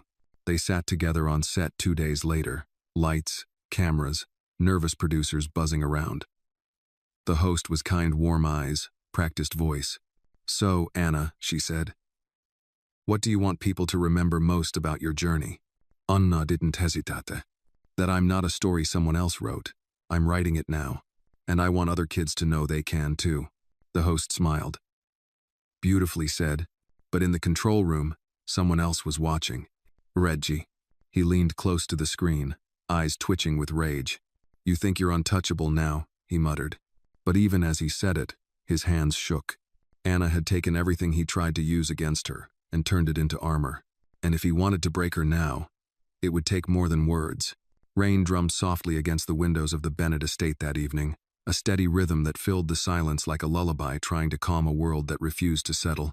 Anna sat on the floor of the living room with Ethan, both surrounded by colored pencils and scraps of paper. They were designing superhero logos for a class project, though only one of them took it seriously. My guy's name is Captain Chill, Ethan said proudly, holding up a sketch of a stick figure with sunglasses and a popsicle. He defeats villains by freezing their bad moods, Anna chuckled. He looks like a crossing guard on vacation. Exactly. That's his disguise. Richard watched from the hallway, a soft smile tugging at the corners of his mouth. In moments like this, the world outside didn't exist. No media. No Reggie. No weight of the past pressing against their peace. Just crayons and laughter. But peace never lingered long. Marcus arrived just past 9, his coat soaked and face drawn with tension. Richard met him in the library, away from the kid's ears. Marcus placed a thin file on the table. Inside were grainy photos, one of Reggie meeting with a man whose face was familiar. Who's that? Richard asked. Name's Dennis Voss. Known associate of an old street crew in South Bronx. Word is, he owes Reggie money, and Reggie offered him a job instead. What kind of job? Tracking Anna. Maybe more. We intercepted a message Voss sent through an encrypted burner. It mentions retrieving leverage. Richard's jaw tightened. Kidnapping. Marcus nodded. We're stepping it up. Extra guards, off-duty cops, fully vetted. No more playing defense. Richard stared at the photos, then slowly closed the folder. This ends, one way or another. The next morning, Anna was unusually quiet during breakfast. She pushed her cereal around in slow circles, her eyes fixed on something far away. You okay? Richard asked gently. She nodded, then shook her head. I had a dream. I was back in the alley where I found Ethan. But this time, no one came. Richard leaned in. But that didn't happen. I know. But it felt like something's coming. Like I have to go back there, not the alley, but something like it. Richard hesitated. Dreams can be echoes, or warnings. Anna met his eyes. Or both. Well, she wasn't just growing up. She was tuning into a part of herself that had learned to read danger in the wind. That afternoon, Richard called an emergency meeting in the Foundation's secure boardroom. Nadine, Marcus, Carla, and Loretta sat around the table. We need to control this before it explodes, Richard said. Malloy's quiet now. But someone's feeding her. Voss is circling. Reggie's desperate. This isn't just about protecting Anna anymore. It's about stopping the pattern. Carla tapped her tablet. We could go public again this time. Expose the pressure Anna's under. Frame it as a broader issue. How kids from hard backgrounds are still hunted, even after being rescued. Loretta looked up, eyes narrowed. But that puts her back in the crosshairs. No, Marcus said. It turns the spotlight on the predators instead. It forces them out of the shadows. Richard nodded. Then we use it. But on our terms. 2 days later, the Foundation held a private event, technically a youth empowerment panel. But with a quiet undercurrent of revelation. Anna sat on stage beside Richard and 3 other teens from vulnerable backgrounds, each telling their story. When it was Anna's turn, she stood. I'm not a symbol, she began. I'm not someone's redemption story. I'm not anyone's headline. I'm a kid who saw things, survived them, and is still figuring out how to be okay with that. She paused, then added. But what I won't do is pretend the danger ends just because the adoption papers are signed. Cameras flashed. Reporters leaned forward. There are people who want to hurt kids like me. Not because we did anything wrong, but because we remind them of the truth. That we exist. That we speak. That we remember. She looked straight at one of the cameras, her voice steady. If you're watching this and you're one of them, know this. You're not invisible anymore. Neither are we. That night, the video went viral. But so did something else. An anonymous tip landed in the inbox of a local journalist who had quietly followed Anna's story since the beginning. Attached were photos, audio files, documents linking Reggie to a string of extortion attempts over the past 5 years, including one against a single mother who vanished under mysterious circumstances. The reporter hesitated only long enough to verify them, then published the story at midnight. By dawn, Reggie's face was plastered across every news channel in the city, and by noon, he was in custody. Anna sat on the couch, knees tucked beneath her, watching the news unfold. The headline scrolled slowly across the bottom of the screen. Key figure in adoption harassment case arrested on federal charges. She didn't cheer. She didn't cry. She just whispered, "It's done." Richard sat beside her. Not all of it, but a piece of it. She leaned into his side. That's enough for today. Later that week, the police uncovered a stash of burner phones, payment records, and a notebook Reggie had kept sloppy, scrawled, but full of threats. Some targeted Richard. Others were aimed at Malloy, whom he'd turned on after she refused to publish one of his later stories. Reggie had no loyalty, just hunger. When Anna saw the notebook, she didn't ask to read it. She handed it to Marcus and said simply, "Burn it." Oh, spring crept into the city with longer days and lighter coats. For the first time in months, Anna walked to school without the unmarked car following close behind. She still checked her surroundings. She still carried a small keychain alarm, but the fear didn't ride her shoulders like it used to. One afternoon, after class, she sat by herself on the bleachers, scribbling in her notebook. A girl from science class approached. "Hey," the girl said, "I saw your video. You're brave." Anna looked up. "I'm trying." The girl hesitated. "If you ever want to hang out, we have a book club at the library. It's small, but nice." Anna smiled. "Maybe." The girl smiled back, then left. And just like that, a door opened, not with a bang, but a whisper. That night, as Richard closed the final report from Marcus, he looked out the window at the soft orange hue of dusk washing over the city. Anna joined him, holding 2 mugs of cocoa. "You okay?" she asked. He took the cup, nodded. "Better than okay." They stood in silence for a moment. Then Anna said, "You know what I'm scared of now?" "What?" "That I won't know how to live without the fight." Richard looked at her, then gently replied, "Then we learn how to live in peace together. One day at a time." She nodded slowly. "Okay. But if peace gets boring, we'll find a way to make it interesting." Anna laughed, her voice clear, untangled for the first time in what felt like forever. And in that moment, peace didn't seem so distant after all. A month passed. Spring matured into a soft bloom across the city. The tulips Richard planted in the front garden ones Anna helped pick out at the corner nursery had begun to open. Their petals wide, fearless. For the first time in a long time, the Bennett house felt still. Not like a place bracing for something, but a place exhaling. Yet silence, no matter how comforting, always held echoes. And some echoes didn't fade, they waited.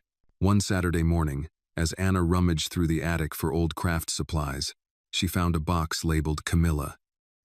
Her mother's name, scrawled in Loretta's careful script. She sat cross-legged in the dusty light filtering through the small round attic window, the box between her knees. Inside were letters, dozens of them. Some opened, others still sealed. They were addressed to no one, just pages and pages of ink, her mother's voice trapped in time. "Dear baby," one began, "I don't know if you'll ever read this, but today you turned 3. You smiled at me like I was still worth loving, and I broke all over again." Anna read until her eyes stung. Each letter was a quiet reckoning. Her mother didn't just leave pain behind, she left love. Ragged, imperfect, but real. That night, Anna brought the box downstairs. She placed it on the kitchen island where Richard was finishing the last line of a speech for an upcoming fundraiser. "She wrote these for me," Anna said softly. "But I think she was writing them for herself, too."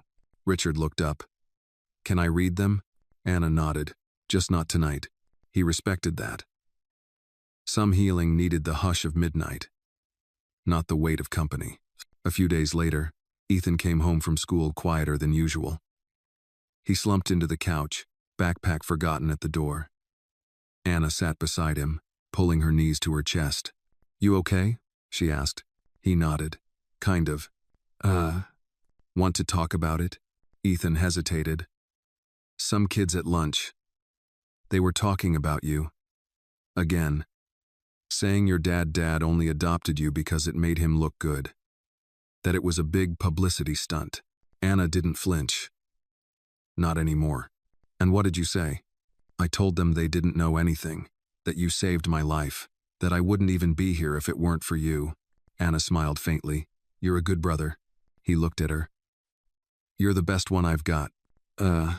Richard decided to take them both on a weekend retreat upstate. A quiet cabin, no phones, no cameras, just fresh air and time. Loretta joined too, baking cornbread in a cast iron pan and telling stories about summers from her Mississippi youth. One evening, while the boys played cards inside, Loretta and Anna sat on the porch swing under a sky brushed with stars. "Your mama," Loretta began. "She was the strongest weak person I ever knew, and I mean that with love. She had fire in her, but it burned her too." Anna was quiet, Loretta continued. "When she found out she was pregnant, she told me she was terrified. Not of being a mom, but of not being enough. She was enough, Anna whispered. She was, Loretta said. She just never believed it. But you carry her better parts. You carry her fight. But you also carry your own peace. That's what she never found. Anna leaned her head on Loretta's shoulder. Sometimes I hear her in my dreams, just humming, no words. That's memory, Loretta said. That's love, echoing back. The next week, Richard stood before a crowd of donors and community leaders at the Westbridge Foundation's annual gala. The speech was short, heartfelt, but what stayed with the audience wasn't what he said, it was what Anna said. She stood up midway through dinner, walked to the podium without invitation or prompt.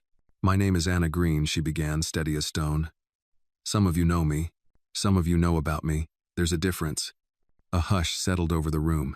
I've been the headline. I've been the girl with the past. But I'm more than what happened to me. I'm more than what people did or didn't do. She glanced at Richard, who nodded slowly. I'm a sister, a daughter, a survivor, and I'm building something new inside myself and around me. She paused. If you came here tonight to write a check, thank you. But if you came here thinking you're saving someone, think again. We don't need saviors. We need people who stay. People who don't run when the story gets hard. And with that, she stepped down. The applause rose not like thunder but like a standing ovation at a symphony's final note. Earned. Resonant. Lasting. That night, after they returned home, Richard tucked Ethan in and walked into Anna's room. She was seated at her desk, one of her mother's letters in hand. She said once. Anna murmured. That the hardest part of love was letting yourself believe it was real. Richard walked over. And do you? Anna looked up at him. Yeah. I do. He knelt beside her. Me too. She placed the letter back into the box, then looked out the window. It's almost summer, she said. Feels like everything's blooming. It is, Richard said. Even us. Anna smiled. Then quietly she added. You know what I want to do next? What? Help someone else. Not as a project. Just be what I needed. Richard's eyes welled slightly.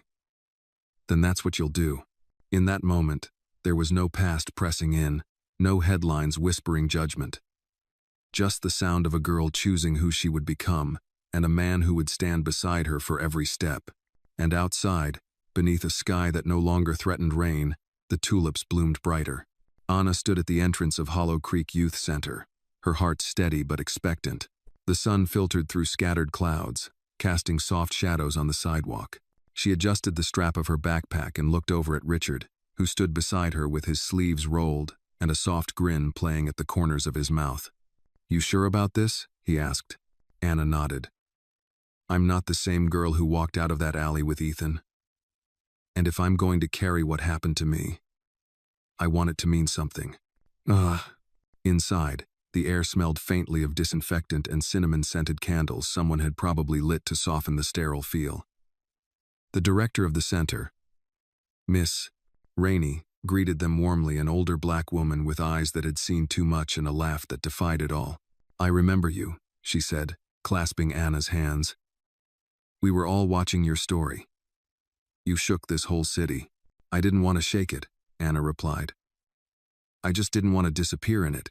Miss Rainey smiled, eyes moist.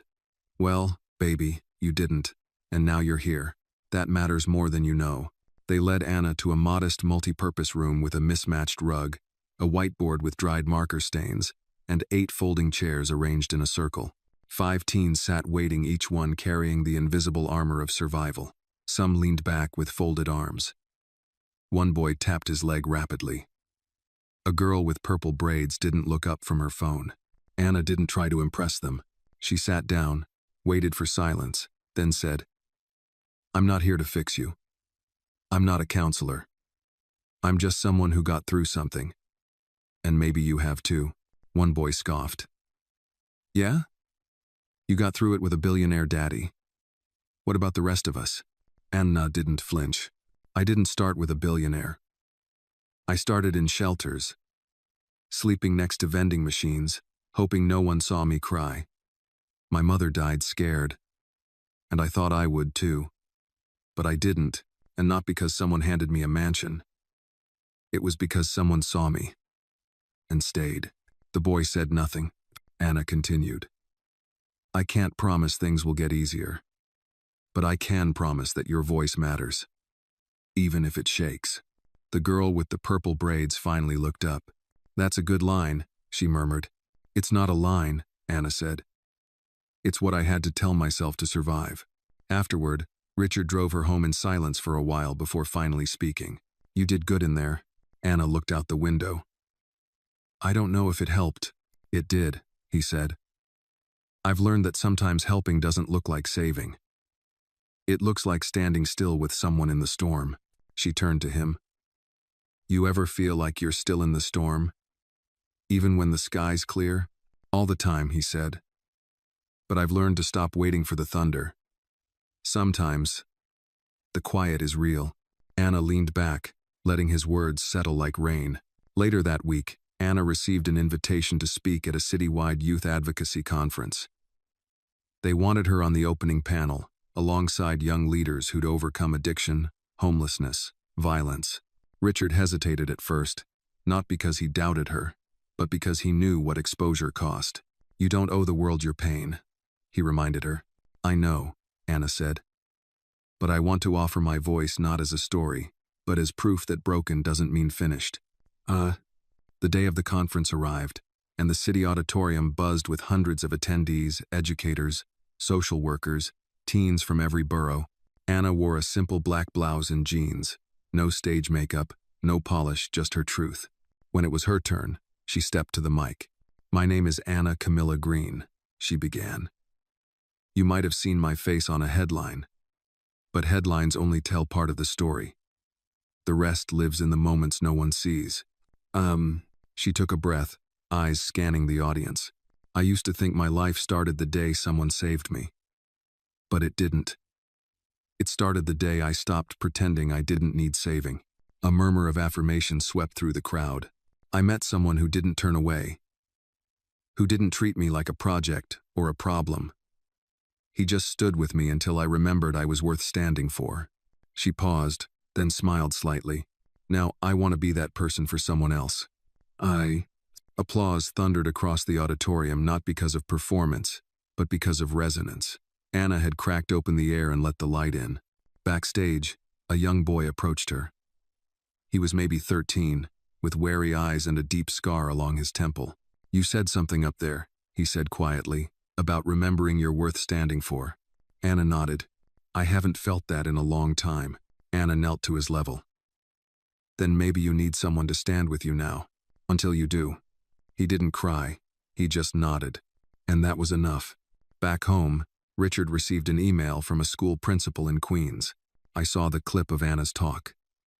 Would she be open to visiting our students? We have a lot of kids like her. They could use someone who speaks their language, not just the grammar, but the grammar of survival. Richard showed it to Anna. She didn't answer right away. Instead, she looked at the photo on the living room wall, her and Ethan in the garden, grinning with dirt-covered hands and tulip bulbs in their palms. I think this is how it starts, she said. What does? Richard asked. The kind of change that sticks. One room at a time. He smiled. Then we better get you a calendar. One evening, after another visit to Hollow Creek, Anna sat with Loretta on the front porch, wrapped in a shared blanket as fireflies blinked in the garden. You're different, Loretta said. Good different, solid different, rooted. Anna thought for a moment. I don't feel finished. You're not, Loretta replied. None of us are. But baby, you're no longer just surviving. You're living. Anna closed her eyes and let the words sink in. She remembered all the places she'd slept where safety was a myth. All the meals where hunger lingered afterward. All the nights she lay awake wondering if her mother's blood would be her fate. But now, there was laughter in the halls. Shared meals. Warmth that wasn't conditional. And love real, steady, human love, not performative, not transactional. And she was offering it back, piece by piece, word by word, to every kid still standing in the storm, waiting for someone to see them. The fight wasn't over, but Anna was no longer just the girl who survived it. She was the voice that could carry others through it. The summer sun poured gently through the windows of the Bennett home, casting soft golden hues across the wooden floors. It was the kind of day people often took for granted, ordinary in the best way. Anna stood by the hallway mirror, adjusting the necklace Loretta had given her that morning.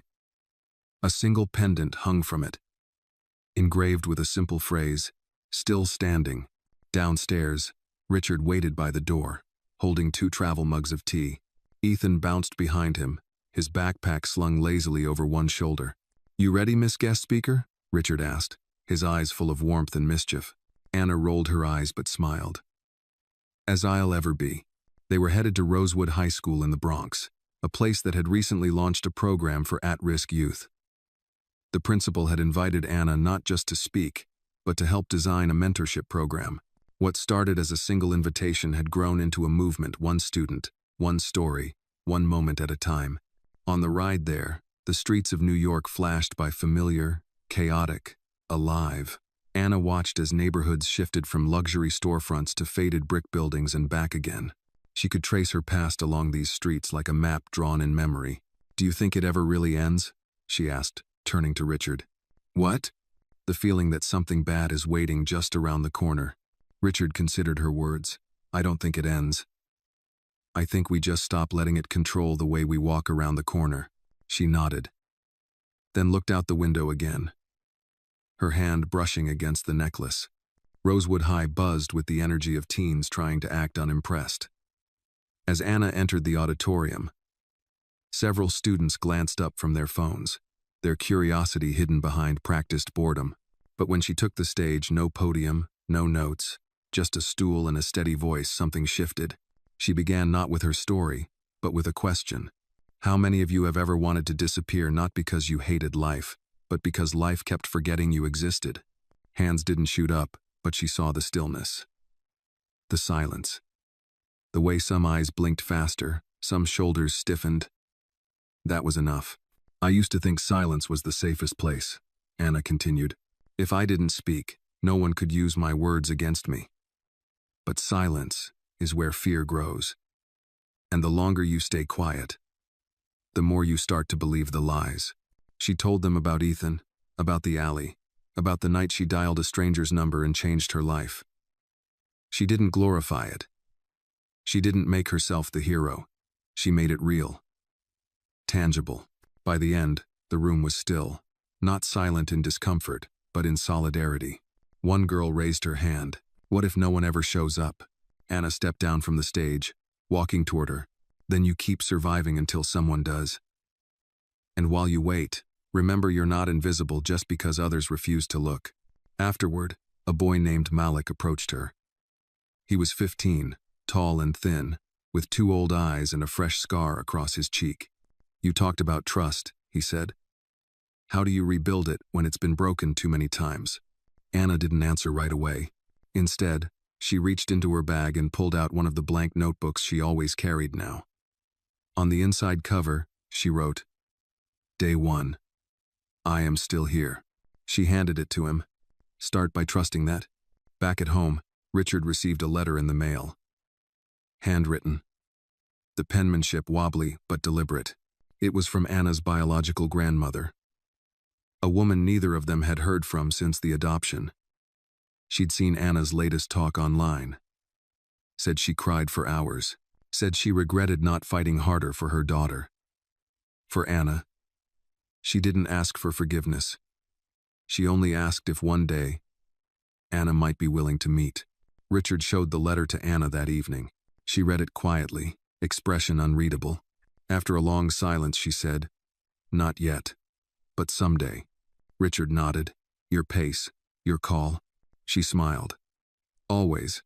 In the weeks that followed, Anna began organizing a summer workshop for girls in foster care. It was small, 10 students, a donated space, a few volunteers, but to her, it was sacred ground. The first session opened with a circle. She didn't ask for their traumas. She asked for their names, their favorite smells, their dream jobs. "You're not defined by what broke you," she told them. "You're defined by what you build after." One girl asked, "What if I don't know what I want to build?" Anna smiled. Then we'll figure it out together. One evening in late August, the family gathered on the rooftop terrace to watch the sunset. Loretta brought peach cobbler. Ethan played an old Motown record he found in a thrift store. The city stretched out before them like a promise. Richard raised a glass of sparkling cider. To peace. To finding home, Loretta added. To peach cobbler, Ethan said, grinning. Anna raised her glass last. To being seen, fully, even when it's messy. Ugh. They clinked glasses, laughter rising into the warm air.